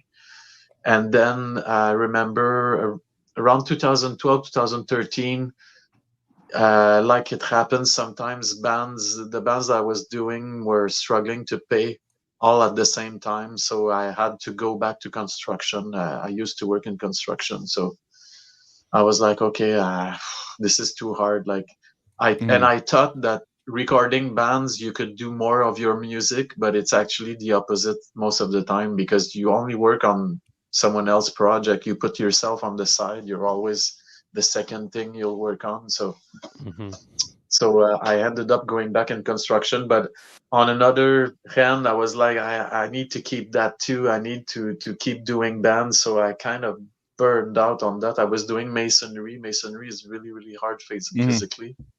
So I was working on for maybe 2 or 3 years. I was working in masonry during the day. I was getting back home. I was recording bands. I was mixing them. So I burned myself out a bit while doing that. It took me a while to find the good balance. Now I went back to my old field, which is electronic. I'm an electronic technician now. So nice. And for many years. So I do that as my day job, and I do less recording of other people's. I kind of restricted it over time. I was like, at the end of the day, what I want to do is do my music. I want to record my music and I want to make a living. So maybe the solution is have a day job, you know, and so to not burn myself creatively. So it took me a while to find that balance. I had to experiment in different ways. But I think it's the right decision. Do you find that kind of like kind of rewarding now that you work your day job and then you get to go to your love after the fact, rather than doing your day job full time, like the hobby full time, what you love, and burning that out? Exactly. I think it depends. It depends on your personality. Some people can do it. Like best example is Dan Mongrain. You talked about Dan Mongrain earlier, the guitarist from Voivod. He makes a living only out of, I think, I don't really know him that much personally. I know him a little bit, but I think he makes a living only by playing guitar. But he's one of the few, you know, like maybe 1% of people can do that. I would say he's a professor. Most of us will burn out. Most of us will burn out ourselves. I don't know. I feel like it's so hard to pull it off that you're putting yourself at risk of hating what you do. You're for me at least, my solution was really to do my creativity out of my own time. I don't want to be stressed and watching a clock. Like I don't want to. When you do it as a job, it can become like more of a duty than a passion. I don't know. For most people it is, but there's people that can do it. Like Rob is another example. Frog, he's he's doing drum sessions, and like he's kind of, I don't know if he lives only of that, but he's doing a great job at it, and he seems to like it. So it really depends on your character. I think he does. He does. We had him on the podcast about a year ago. I think he does. That's what he was saying. Because people just send him music, and they're like, do what we, what we want or what you feel. He gets multiple. He gets notes on either this is what we want here, and he just like reads. He just like can play it like. And just like he learned your set in 4 days, like that's to me blows my mind still to this day. That he just like learned. This guy is incredible. Hearing that. Yeah, I remember hearing our first show was in Baltimore. I remember hearing that. So it was first show was in Baltimore, and I remember like hearing the story. Like this guy just like learned it on the plane. Like that was like the original mythological story of like this guy just like learned the drums on the plane and is gonna play drums for them. And I'm like, holy shit! I mean, you guys still not knowing that because you said he learned it in 4 days. How many days did you have to give him or to like look? Or did you throw it to someone? Did you throw it to him going like, okay, well, we don't have a drummer. We're gonna do a drum machine. Do you want to do it? Did you like? When did that like happen? It was François. Yeah, it was François, our old manager, that talked with him. But I think what happened is that at the same time they wrote to us. They were like, they wrote to us maybe 4 or 5 days before the tour, and they were like, "Hey guys, what do you do as transportation? Like, would you like to rent a van with us?" Like they asked that at the last minute. So François thought, "Oh, I have an idea. Maybe I could offer them, to join us on transport, and I'll ask him at the same time if he can like drum for Augury." And the guy said yes, and we were all surprised. We were like, "Oh yeah!" And so we kind of jumped into it. We didn't know him. We didn't know what would happen, but that first show in Baltimore, I think we had rehearsed at Misery Index jam spot. Like we know the guys a little bit. They let us use their jam spot in Baltimore, and we had just one rehearsal with Frog, and we made little adjustment. He hadn't slept, like he was so tired, and we're like, "Dude, man, you're it's incredible what you did." Like, and after that first show, I think we just removed one song from our set because there was a really, really weird beat in it, and it was hard to explain. So we were like, "Okay, we'll just change the song," and we changed it for another one. That's the only adjustment we had to do. It was crazy. Like there was literally this guy has a not only good, but he has the memory, to do it. Yeah, I couldn't tell anything because I knew all your guys' songs. I was completely confident in all your guys' songs, and the fact that I listened, like, watch you guys live, and I was like, knowing that that's a fill-in drummer as of a couple days ago, watching him play it, I could not tell. I was like, who the fuck is this guy? Like, I was kind of like, why isn't he playing in like Slipknot? Like I don't know, like a big band. Like I was like, why isn't he like not more well recognized? Because just jumping into Augury, which is like one of these prog trippy bands, and just doing it in a couple days. Like to me, that's still one. He must be the best drummer in Australia, I guess. Yeah. Well, I mean, guy is just a force of nature. I got Dave Haley to fight with that. Oh yeah, Dave Haley and him. He's just like he's the biggest hidden gem in the world. I would say in the world. Like he is one of the biggest hidden gems of a drummer. Just like out in a farm, just like does his thing, lives on a farm, like and just plays metal like that. Like that's he just was born with it. Yeah, he's a mix of a musician and an athlete. That's how I see him. Yeah, like he's so 100%. Athletic. Like he's. He never 100%. Smoked a cigarette. I think I don't even know if he drank a beer in his life. Like he's like super healthy. Like yeah, yeah. There's super funny. Like that. It's kind of like you too. You and Rob remind me of each other a little bit. You're kind of introverted, but when you break through that first layer of onion, you guys are both super fucking funny. You guys are super funny, dude. I remember you cracking me up the whole time.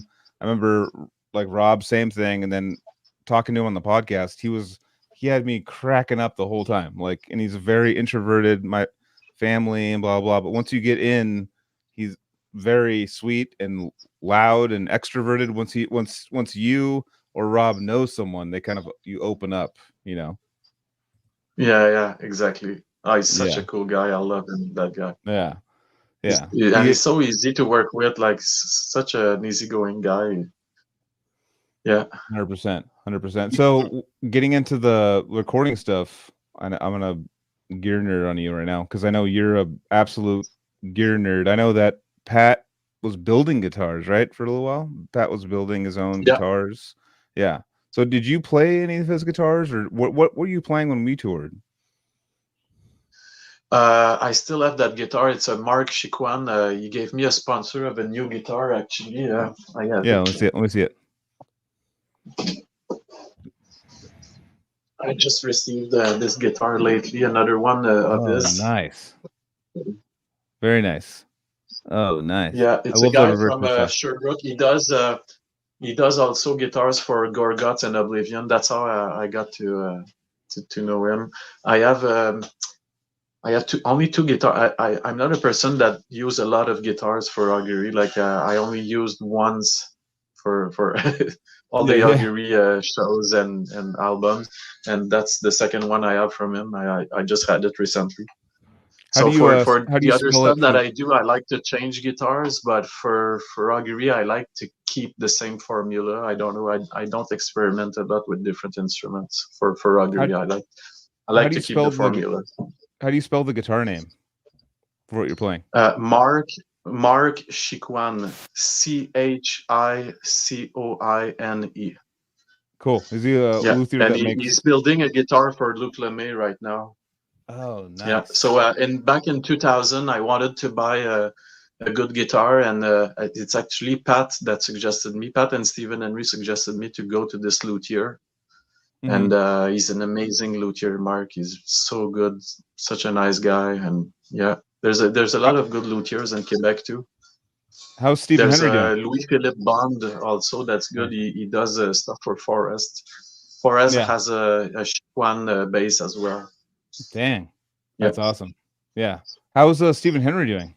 I haven't seen him for 15 years. Yeah, you know him. Yeah, I saw him last week at Martin's funeral. Yeah, he's doing good. He's doing a lot of fishing, and he's playing in Hands of Death. It's a hardcore, kind of a DRI band, hardcore metal. Okay. Yeah, I remember seeing when R.I.P. Trevor from Black Dahlia Murder. The day he passed away, I was like all freaking out because he's a good friend, and I went and watched the old Black Dahlia videos, and I was watching Stephen Henry running around the stage with like a big dick, and he was like a big inflatable dick, like, and like doing stuff like that. And it reminded me of the tour where we did. I remember you guys, were you part of that? Where there was the last show of the tour, I think it was in Philadelphia or something, and you guys dressed like a bunch of joints, like. You guys dressed like joints and then mummified someone on stage or something. And that was when Francois did the dick thing with the dildo. I don't remember that one. he did the dildo. He did the dildo with what's his name, with Vader. And the singer of Vader was just like so angry. I remember just going like, get the fuck off the stage with the big double-headed dildo. He's like, yeah, dildo. Like, because that was kind of like the joke of the whole tour was that big dildo, you know, that was like the funny joke. And he was just like serious. And I'm like, all right, dude, it's not working with Vader. Yeah, I'm just kind of blabbing. No, Peter was too serious for that. Peter, that's right. I was trying to think of his name. He reminds me of Sean Connery of Death Metal. I was like, this one is called Black to the Blind. Oh man, it's exactly that. Black to the Blind. Yeah, he's getting serious a bit. Yeah. But he's a cool guy, but he takes his metal seriously. They started in the 80s though, right? I think I didn't even find that out until I toured with him. Yeah, that Vader is like one of the OG original death metal kind of bands. And I remember in that tour, he was 46 years old, and I was like, wow, 46 is old to play metal, and like I'm 48 now, and I'm past that. How old were you in that tour? Must have been 36 when we toured together. Yeah, 35, 36, something like that. So you're this guy's age. No, maybe more 34, 35, something like that. Yeah. So this guy's age. Yep. You were about 34, maybe 33. I can do math. But Pat is older than me. Pat is 54, so Pat was 40. He just had 40 at that time. He's still teaching and all that stuff, right? He still does the spiders and teaching and all that. Yeah, he still teaches. He moved in Montreal. He separated. I don't know if he told you about, but he had to move. He moved back in Montreal, and he's still teaching, and still doing music. And we're preparing actually for Augury. I asked him the same question, but I'm gonna ask you because I've had a couple drinks. Why are Canadian French way better than the French? What do you mean?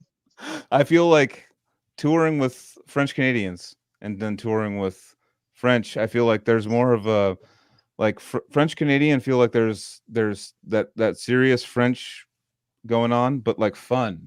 And I feel like touring with French, I feel like it's more serious. And I don't know if you've noticed that at all. I've just noticed that just through the touring years. Okay. I don't know. I never noticed that. I never toured with a French band from France, so I don't know. I have no clue. You guys, you know, is there like me, actually? Is there a weird awkwardness between, because we don't know the history of something happened with French and Canada, but I don't know the history. Yeah, I know what you mean, but it's like, because our different, right? The thing is, to give you a backstory about it, maybe I think I know what you mean, is that when the French comes in Quebec, we understand what they're saying, but when we go there, they don't have a clue what we're saying. Because they're I don't know, they're as much bilingual.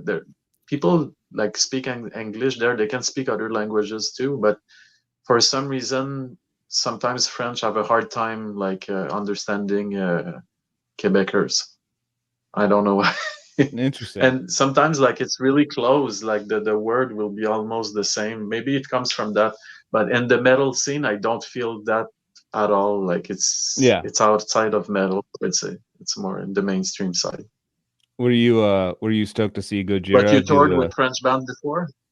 Yes, I forget which one, but yes, we've at least played some shows in Europe and stuff with French bands. But just noticing there's a difference. There's like a, I don't know. It's hard to explain. It's a question I thought that you would know the difference more clearly, because I don't know. There's a small difference between the French and the French Canadian as far as metal bands and stuff. And I was just trying to figure out the core of that, but it's very small. Yeah, but you don't mean musically, you mean in the, and you mean as the language or culture? As the culture? Yeah, the culture is way different. Yeah, yes, the culture is way different. Yeah.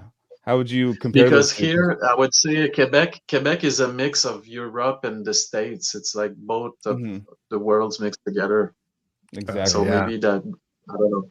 Yeah, 100%. We're influenced as much, even musically, when I grew up, I had influences from here, but I had most of my influences were from the States and England, I would say, and a couple of other countries in Europe, but Germany and 100%. Yeah, it's kind of a mix of all that, maybe. What about California? Were you influenced by California? Yeah. I mean the Bay Area, it's a huge influence. Yeah. Man. Totally. Okay. He's still sticking with it, dude. You got to give him credit, dude. Well, yeah. I mean, I'm never gonna leave California if that's what you mean.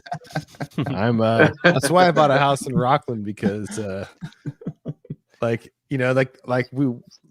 Area is so expensive, but we wanted to stay in California, and it just but it doesn't matter.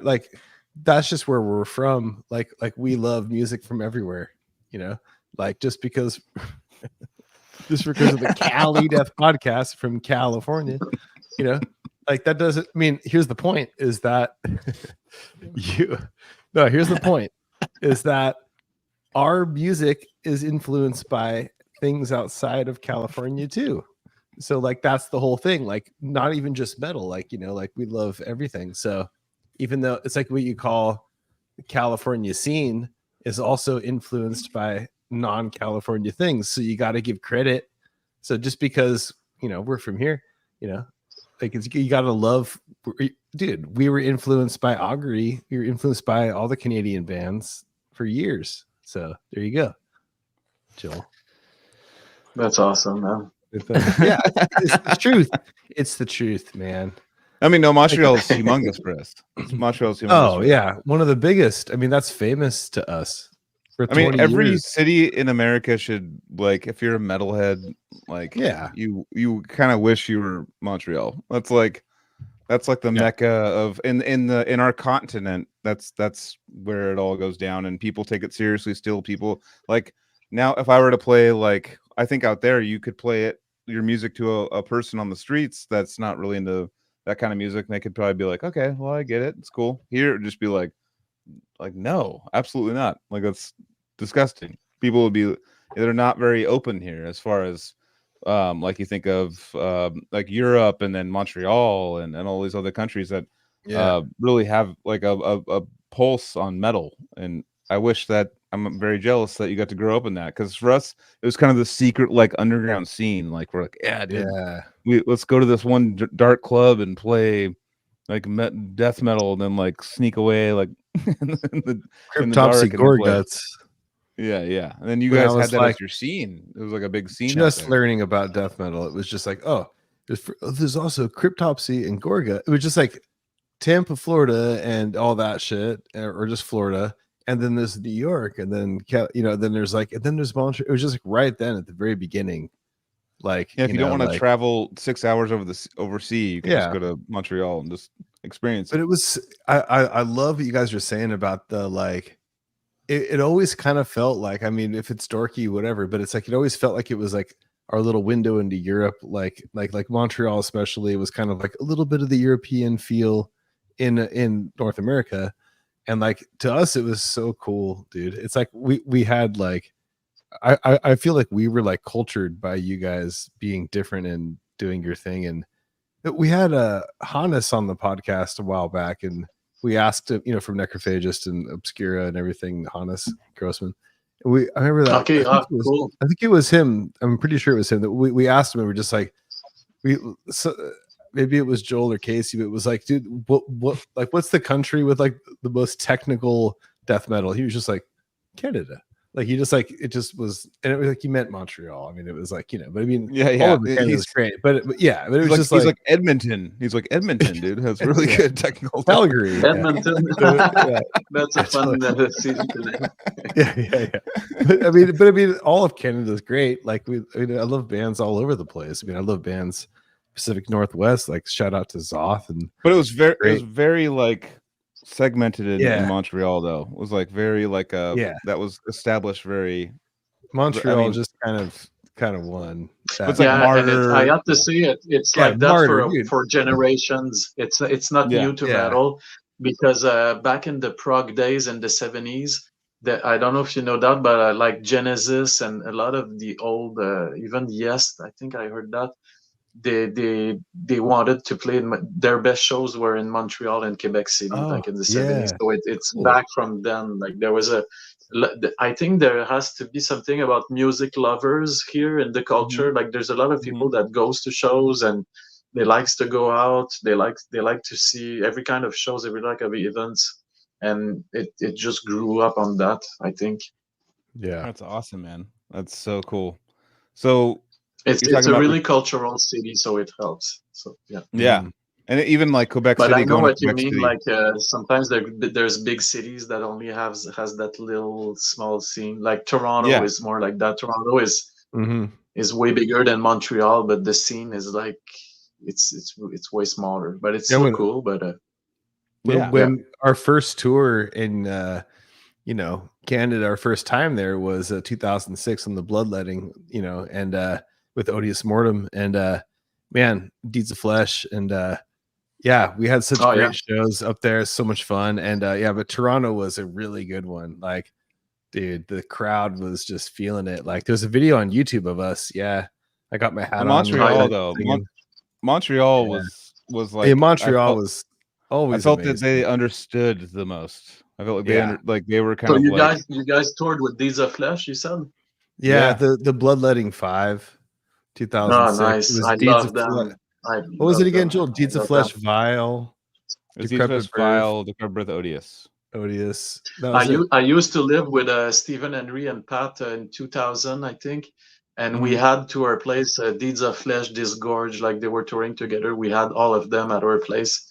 And I remember we did a huge party with Deeds of Flesh. Like it was such a big party, but they were on tour, so they had to save energy for the next show, and they couldn't believe like the size of that party. And I remember like I think it's Eric Lindmark and a guy from Disavowed.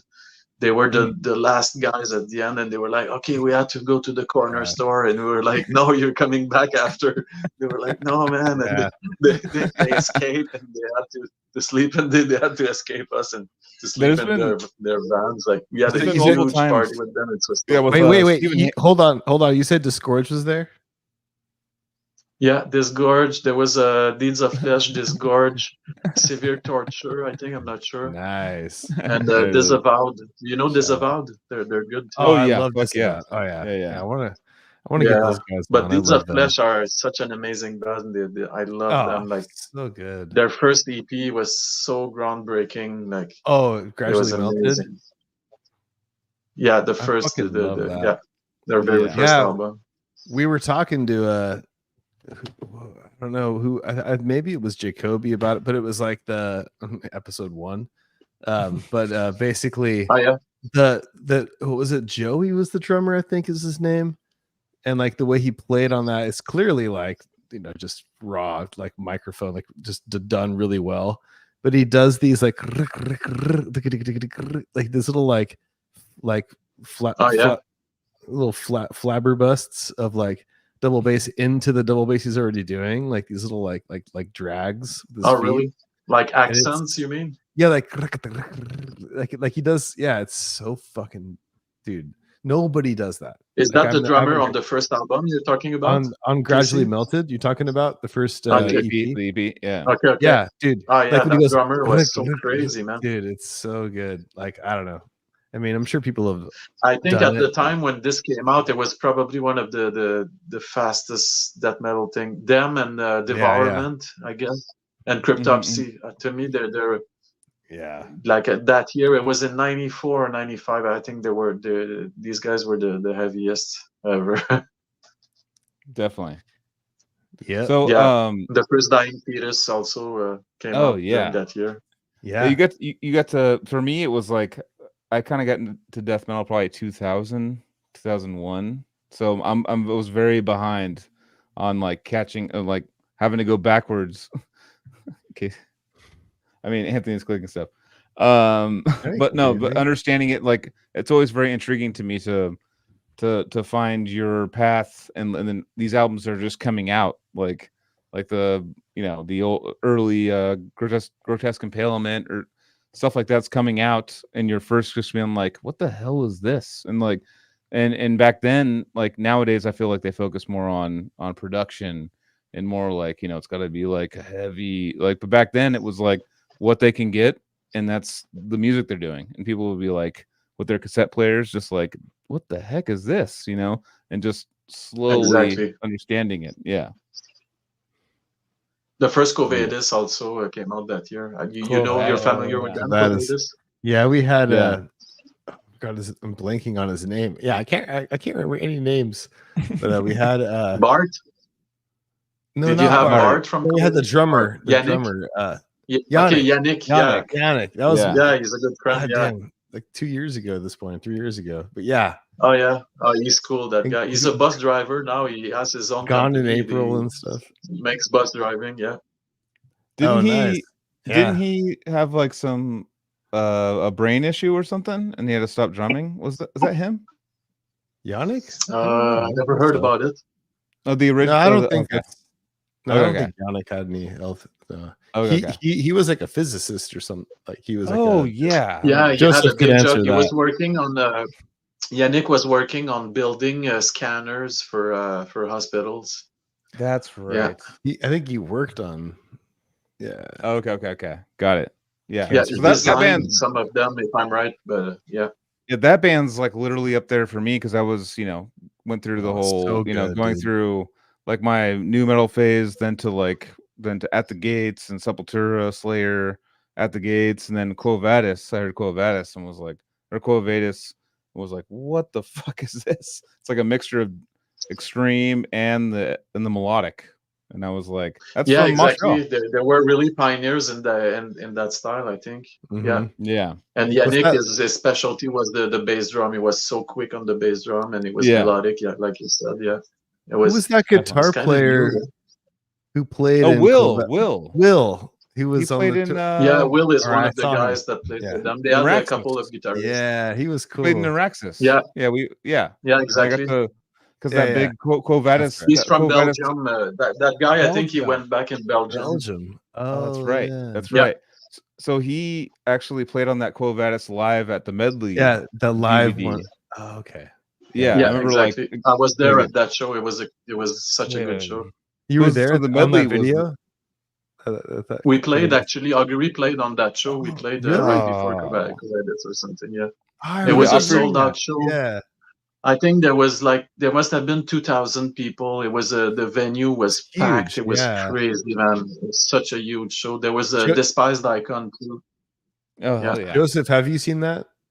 Yeah, I've seen some of it on YouTube.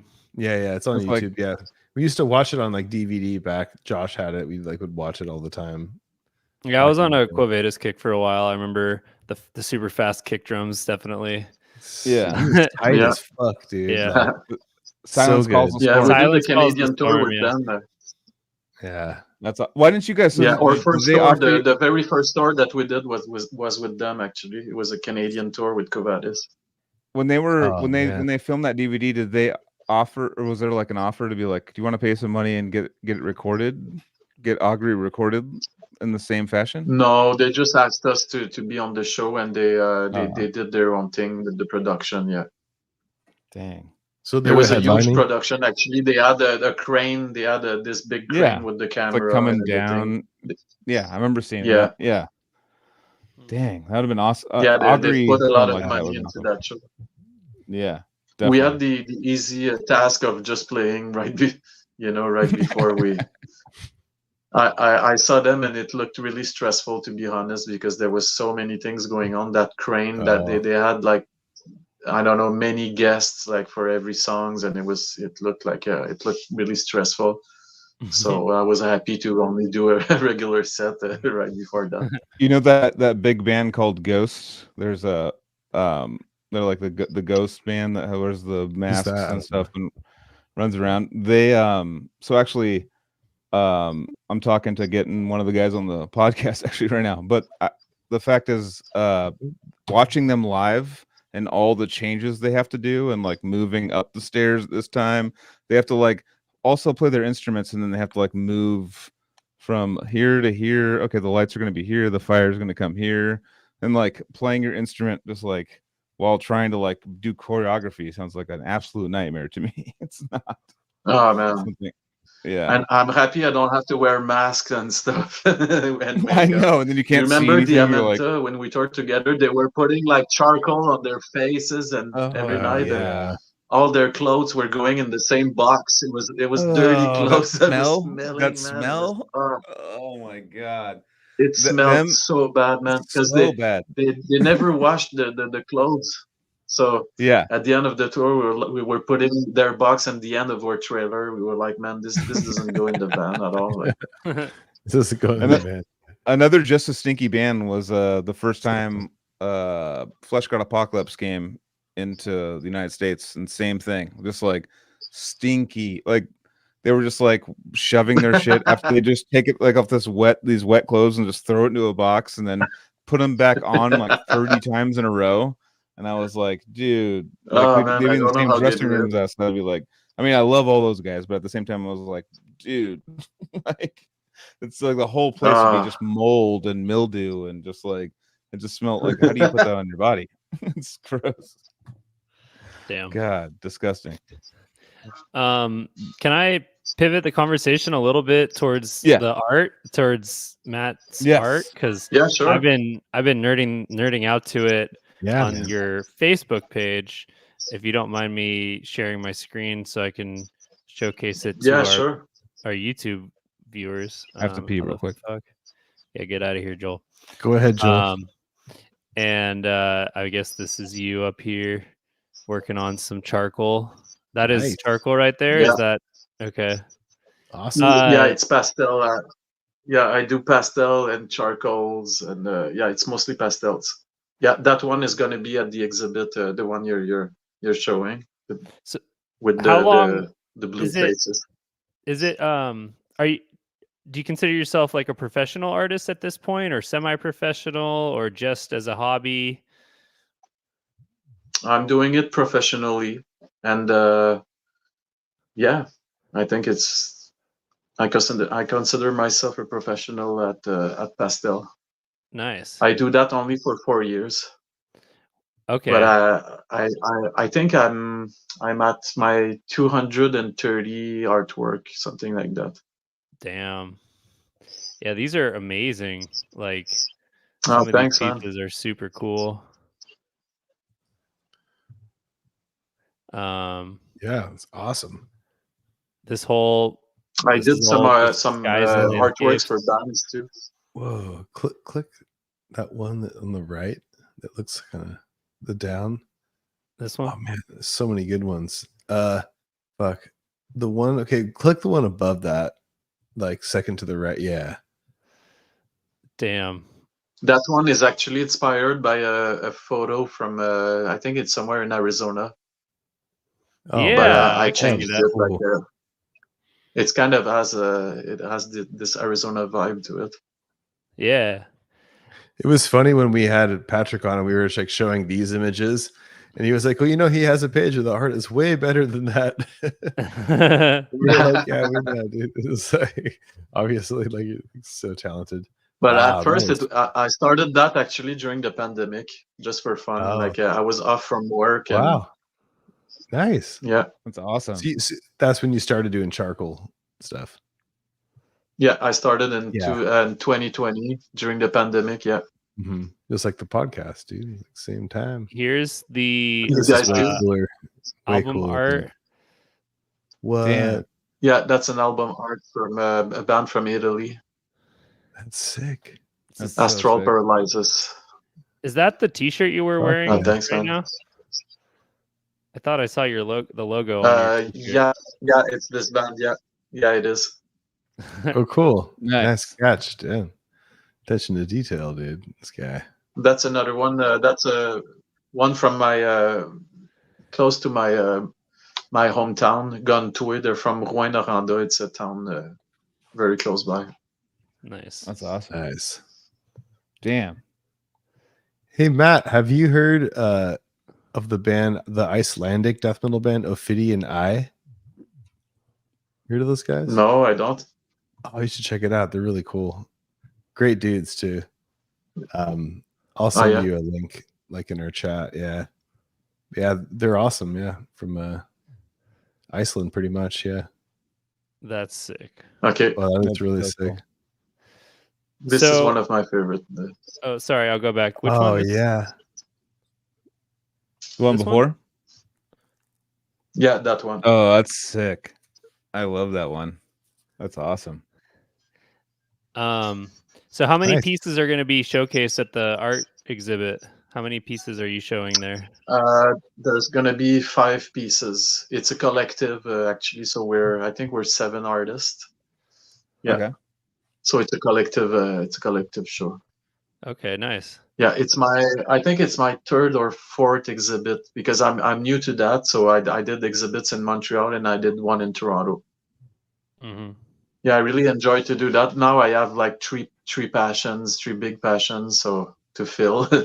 So I don't get Yeah. bored often. Like I'm always jumping to music, to art, and yeah, it's just another way of expressing. Like sometimes I have an idea and I have just more mediums that I can use to express an idea, if you can say. That's cool. Do you consider like an idea, like making a piece of music idea versus a piece of art? Are they similar? They're different because with art, it's a good question. You can express the same idea with art and with music, and it's gonna end up completely different. Because with music, often I start with something and I end up going somewhere else. Like you compose, so you know how it is. Like you have a riff or two and you build up over it. With art, it's different. You can just improvise the whole way, or you can have you can do sketches before and have it planned. But personally, I almost never sketch before I do my art. I just go right away. It's more intuitive. It brings me somewhere else. Yeah. Awesome, man. Do you Sometimes think the subjects will change during do you think taking much during of the time I'm doing it? taking a bunch Sorry? of psychedelics with Pat has kind of influenced you on? Because you were telling me From that you taking used to take a psychedelics? yeah. Do you think that No. I feel like your art does look kind of psychedelic. I mean, in a different light, though. Do you think that the psychedelics have Okay. influenced you? Yeah, I'm influenced a lot by psychedelic bands too while I'm doing art. Like I listen to, I don't know if you know Tangerine Dream and bands like Oh that. Like yeah, really, yeah. I listen to a lot of Big ambient while time. doing art. So it brings me somewhere else. Or there's a metal band that I really like actually, Mitrus. Do you know them from England? Yeah. I know Mithras. Mith. You know Yeah. Mitrus? oh, Yeah, Matrix, World's yeah, Beyond the they're Veil. yeah. they're metal, but they have ambient sounds to it also. So I really like to listen to that while making art. But yeah, you can Nice. express. It's hard to say. Sometimes I will see a photo and it it makes me want to do art. Or when I watch movies now, I'm always stopping the movie. I take pictures. Like I must have a huge bank of pictures on my phone. Like I'm always getting, and it's the same with music. Like I play a new video game, and I'm like, oh, I really like this part. Or I'm really into retro games mostly, so I'm into obscure games, obscure Japanese Super Famicom games, stuff like that, and I end up Awesome. finding little bits that I like, and so I keep all those inspirations in my phone, and once in a while I'm like, okay, I'm gonna sit down and use those inspiration, and some goes for music, some goes for art, and I jump Dang. from one to the other. Yeah. That's Nice. cool. That's cool to have those two different highways in your brain to like delegate Yeah, your I artistic. always been really creative. Yeah. That's one of the things my mom did that did really well with me from 0 to 5 years old. She was being creative with me a lot. She made me draw like I think I wasn't talking and she was making me draw like because she was into art. My mom is really an artist too, so That's awesome. I had this luck of growing up in creativity.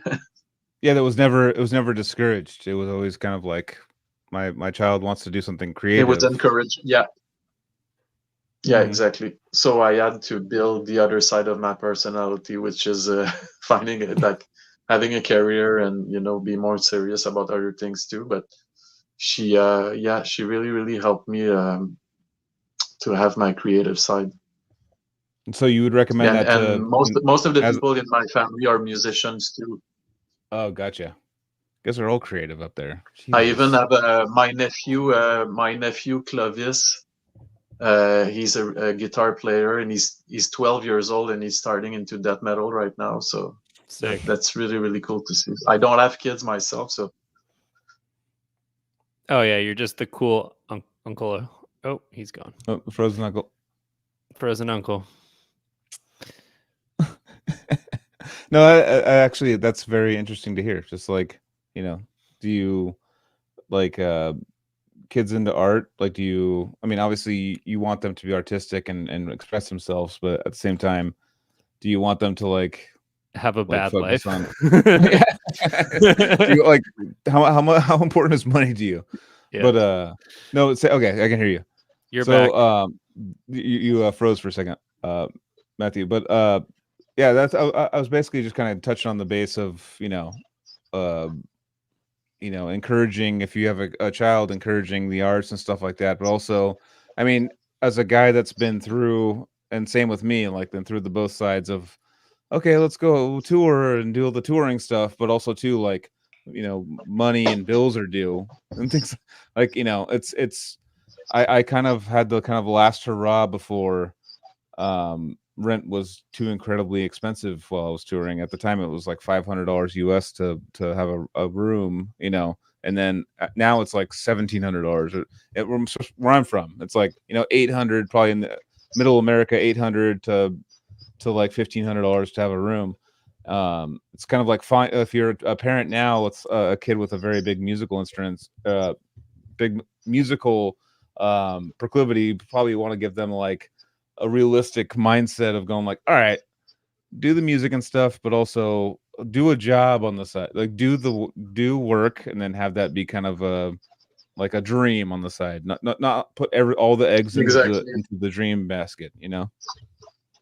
Yeah, you're touching a good point. Like I said, I don't have kids, but if I would have some, like that's one of the first thing I would try to encourage is like, it's good. Like you said it really well. You can do your art, you can do your passions, but you gotta have like something like kind of a career other than that now, especially nowadays, because it's like what 1 or 2% of musicians that can make a living out of it. I don't know what's the percentage, but it's probably about that. And you can always try it out and you can experiment by yourself. But I mean, why not tell the truth right away? And the thing is, it has changed a lot over the years too. I feel like it's becoming more and more difficult. I don't know if you saw it on social medias lately, especially. There's a lot of musicians that say that they want to quit, or they find it harder lately, or and that's another reason for me that it's kind of, I don't know. I admire the people that only tour and only make money out of music. That's perfect. That's cool for them. But yeah, it's so hard, man. It's so it's almost impossible. It's so hard. It's almost you gotta insanely have impossible. Something else. You gotta have like a social media, like you said, social media earlier. You have to have like some sort of a presence on there or something. Like we were talking about this on a few like episodes ago, where like people are doing like, you know, they're doing on guitar lessons and stuff like that. Or I think are you frozen? You're not frozen. Okay. Guitar lessons and like things like the Twitch people were doing that for a while. Scott Carstairs from Fallujah and Justin McKinney from Zenith Passage were doing these like fun like streams. They'd have like their streams and they would play for people. People would comment and they'd play music for them or have all these things on there. And I'm like, that's a really cool way to like to find a way to make that be a living, you know, because touring and album sales are definitely not going to do it unless you're humongous, you know, unless you're humongous. There's no other way to do it besides find some other avenue out there. And recording's a great one. Like getting the recording out there and just like getting your studio set up and things like that. But for the most part, I feel like nowadays it's kind of like have a profession and then have your love. And then if the love, have a profession that allows you to express your love with the people. Like you can lead, you can tour. Yeah, you can save money and then tour. Like, but even then, you've probably seen people that are working while they're touring, and it looks hard too. Like people that are on tour buses and they're with their computer and they have to work all day, like and do their shows at night. It must be hard too in a way, you know. Like it's hard enough to not sleep and party at night and do all those shows, and it's hard enough by itself. Like I've thought about that. Like I've thought about like doing because after COVID, the remote work was big, like working remotely. And nowadays, a lot of people are, I would assume a lot of people are like, okay, well, I can do my job remotely during the day and then tour at night on the bus, you know, like I'll do it on, but like you've seen that, you've seen people do that. Yeah, I've seen people do that, and I've seen people burning themselves out doing it too. Like because you don't have time to breathe at all. Like I respect the people that can do it, but it's like, or I've seen someone composing an album on tour. Like it's crazy, man. It's like you can get ideas here and there, but to really record an album while you're on tour, it's like you gotta be like a hardworking person, really. I prefer to do it with my mind calm and. You know, I like to treat touring as like a little like a vacation. Casey showed up. Whoa, you Casey made it. showed up. Finally, God, dude, what a Dude, day! Sorry, what Casey, you was toured. What's up, Matt? How you doing, bro? Hey, Hey, good. Nice to see you, man. Finally, I was just Sorry I was saying. late. I always like to treat touring as more like a vacation than a job. Obviously, it's like Yeah. you have to work, but I could see if you were out on the road a lot more than I was, that you would eventually get bored with the like vacation side of it and want to professionalize a little more. But I was never like I have to be busy all the time. I was like I want to have fun while I'm out here. At least every tour I've done. Yeah, exactly. So Yeah, You want to talk to people. You want to visit the city. You want to try to catch a bit of sleep here and there. I mean, you got to breathe a little bit. yeah, 100%. yeah. 100%. Like the Yeah, touring was always. Yeah, go ahead. I got pretty tired of Joel on this tour. On this, God dang, this guy. Yeah, again. I was really You know, super hard to deal with but- on tour. And looking back though, I do look back with like, you know, rose-colored glasses on the big for touring. sure. Like, you know, we got to tour, see all these cities we never would have seen before. Like, check it out, see what's going on, check the food out, do all those things. But it was such a blur with tour. It was just like go 30 shows, 40 shows in a row, and then just back home. You know, it was such a light speed. You're warp. back home and you sleep for 3 days and you're watching movies in your pajamas. Yeah, You don't want to see anyone, right? Nobody 100%. knows the level of burnt. Like, you know, work can burn you out pretty gnarly, you know, but like Yeah, coming back from tour, dude, there's a special kind of burnt that goes with that. Oh, yeah, it is. Because you haven't, it's also like circumstantial, like you haven't had a shower or whatever, you know, X amount of showers, but you know, you haven't had like your own space, shower, bed thing, microwave, refrigerator, all those things lined up, a laundry machine. If you just go to it, You just want to eat cereals and watch cartoons and do exactly stuff. Like yeah, you don't- exactly. Yeah. You're tired of pizza and fast food and all that. And the diarrhea. Yeah. McDonald's. Oh, God. dude, tell me about it, dude. We So ate a much lot fun. of In-N-Outs in the States, that's for sure. No, yeah. I ate a That's bunch always- of fast food going to see Joel up in the drive. I was like, I haven't had. I went to In-N-Out, dude, like 3 or 4 times on the drive up, and then make Taco Bell, and yeah, it was just like, yeah, it was a little, This is you know, nasty. it wasn't. Let's just put it this way: it wasn't the most solid of plans. Yeah, it happens. But that was fun, man. Was it with you guys that we went to a Thanksgiving in a family during the tour? Does it remind you something? I think it was with Warbringer, someone from Warbringer. That was the Seattle show Yeah, I'm talking about, where we went and smoked at the Apple, or smoked outside after in the forest. No, there was another time. I think it was close to LA. A guy from Warbringer. I think it's the merch guy from Warbringer. He brought us to his family, and it was during Thanksgiving. We were many bands there. Yep. No, I don't know if you were there. Sure. Diamanta was there. Yeah. It was It was my first American Thanksgiving. Actually, I couldn't tell. Like most of the food, I couldn't tell what it was. I was so stoned that day, and because the day before, the show before, someone gave us some brownies, like brownies with stuff in it. So we ate that during the day. And someone, Francois, was like, "Hey, do you guys remember? It's Thanksgiving. We're going to a family tonight." We were like, "Oh yeah, cool." So we went there, and I was watching at the food, and I was so stoned that I couldn't tell what it was. Like there was this brown thing and this gray thing. We were pointing at it. Was this gray thing? What is brown? It was all gray and brown, and the only thing we could know what it was. It was the cranberry and turkey. That's the only thing I knew what it was. Oh yeah, but it was That's good. Like so the generosity of people during Thanksgiving is so cool to see. Yeah, like because we don't have that in Canada, right? You don't have a Thanksgiving in Canada. Yeah, you don't have like a. We don't really have a Thanksgiving. We've got one, but we don't celebrate it. I know you guys celebrate it like it's Christmas. It's like it's almost as important as Christmas.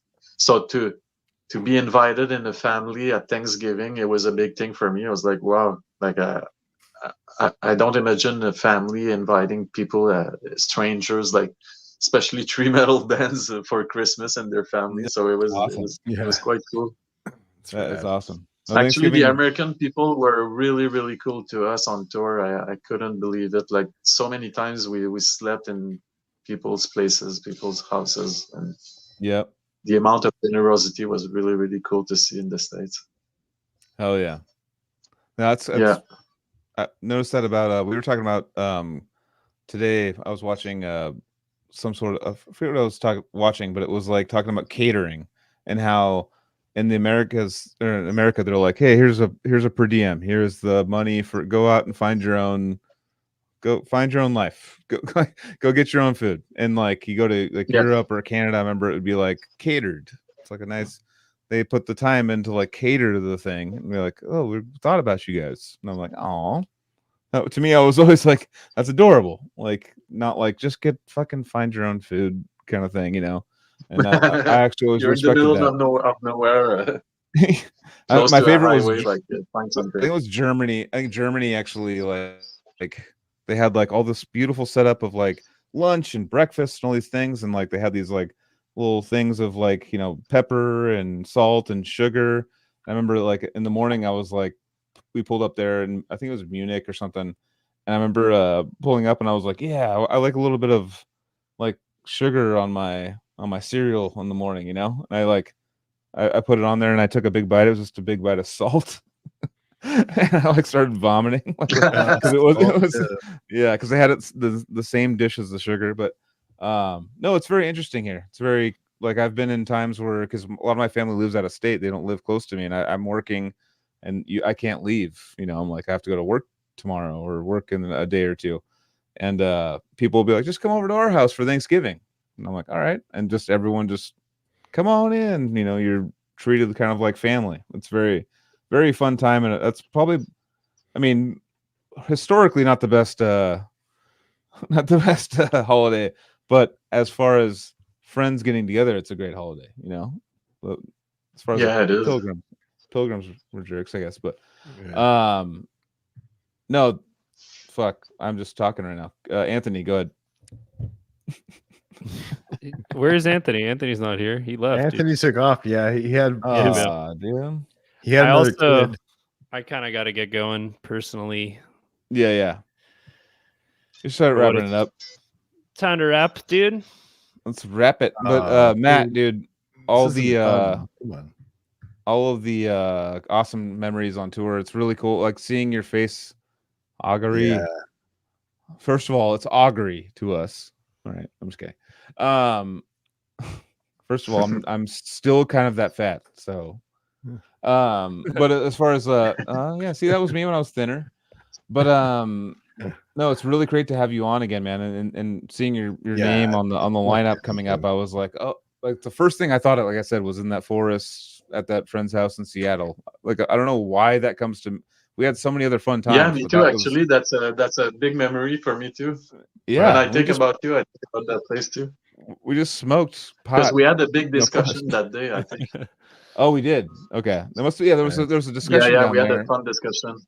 Yeah, that's a trip. So yeah, I remember like not being like a thing that you would remember. I was like, that's such a small event. I don't know how you could remember that.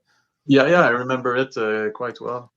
That's actually awesome. I really respect you guys. I always loved Decrepit Bird, and touring with you guys was such a fun times. And it's not every band, you know, that you get along with, and I felt that we really got along. We had 100%. A good chemistry together. It was a good fit. Totally. 100%. So much fun. Everyone was cool. The Warbringer guys too. I know, Warbringer. God, I miss those guys too. For sure, dude. Yeah. No, One last story. We missed the show in San Diego, and they got beat up in an alleyway. Do you remember that? They got jumped. Yeah. It reminded me something. Yeah, I think it was the singer from Warbringer. What's his name again? John. Keeble. Yeah, John. He went through a fight, and something like that. They were like out smoking or something in the alleyway behind, and these guys was just like, "Hey, you want to fight?" And they're like, "No," and they just went and just started beating them up. And then I was in the backstage, and they were just all bloody when they came in, and I was like, they're all these like dudes in San Diego. It was like the hills of San Diego. I forget what that venue was. Kind of like a movie theater looking-ish place. But they were completely beat up, and they were like, yeah, just for no reason. They're like, they just wanted to fight us for no reason. And I was like, all right, I didn't know San Diego was like this. But there's like hills and stuff, and there's different people. But yeah, that was last random memory I'll bring up. But Matt, I love you. Keep fucking playing guitar. Obviously, you're going to. Augury's coming out next year. Guys. It's coming out next year, right? You're saying new Augury. Yep. Sweet. That's awesome. Of course. Ooh, I'm glad. exciting. Forrest, Matt, Pat. Yeah. Drummer. Who's the drummer's name again? We didn't never met. Martin. Antoine. Shit. Antoine. So Antoine. Try again. Yeah. And the Americans. No, that's awesome, man. You're one of the cooler, more innovative thanks guitar to players. you guys. Yeah, dude. Super stoked for you to come on. And thanks, Joseph. Yeah, cheers, man. Great. I'll be following your accounts and looking forward to the new stuff. Yeah, sorry right. I was late, but cheers, guys. yeah, dude. Love you, Matt. Cheers, man. Cheers. All right. You're awesome. Love you guys, and keep on going. And I love that podcast. Fuck yeah, dude. Thank you, bro. Battle for Scarby, all the ads. Cheers. Love you guys. Oh yeah, the ads. Yeah. Yeah. You know what to do. I don't like the ads. I don't like the ads at the end, dude. Yeah, we're done, dude. All I know, yeah. right? The ads at the end are lame. Let's stop that. It's like we're already done, and like we got. All right, outro now. We double clicked it.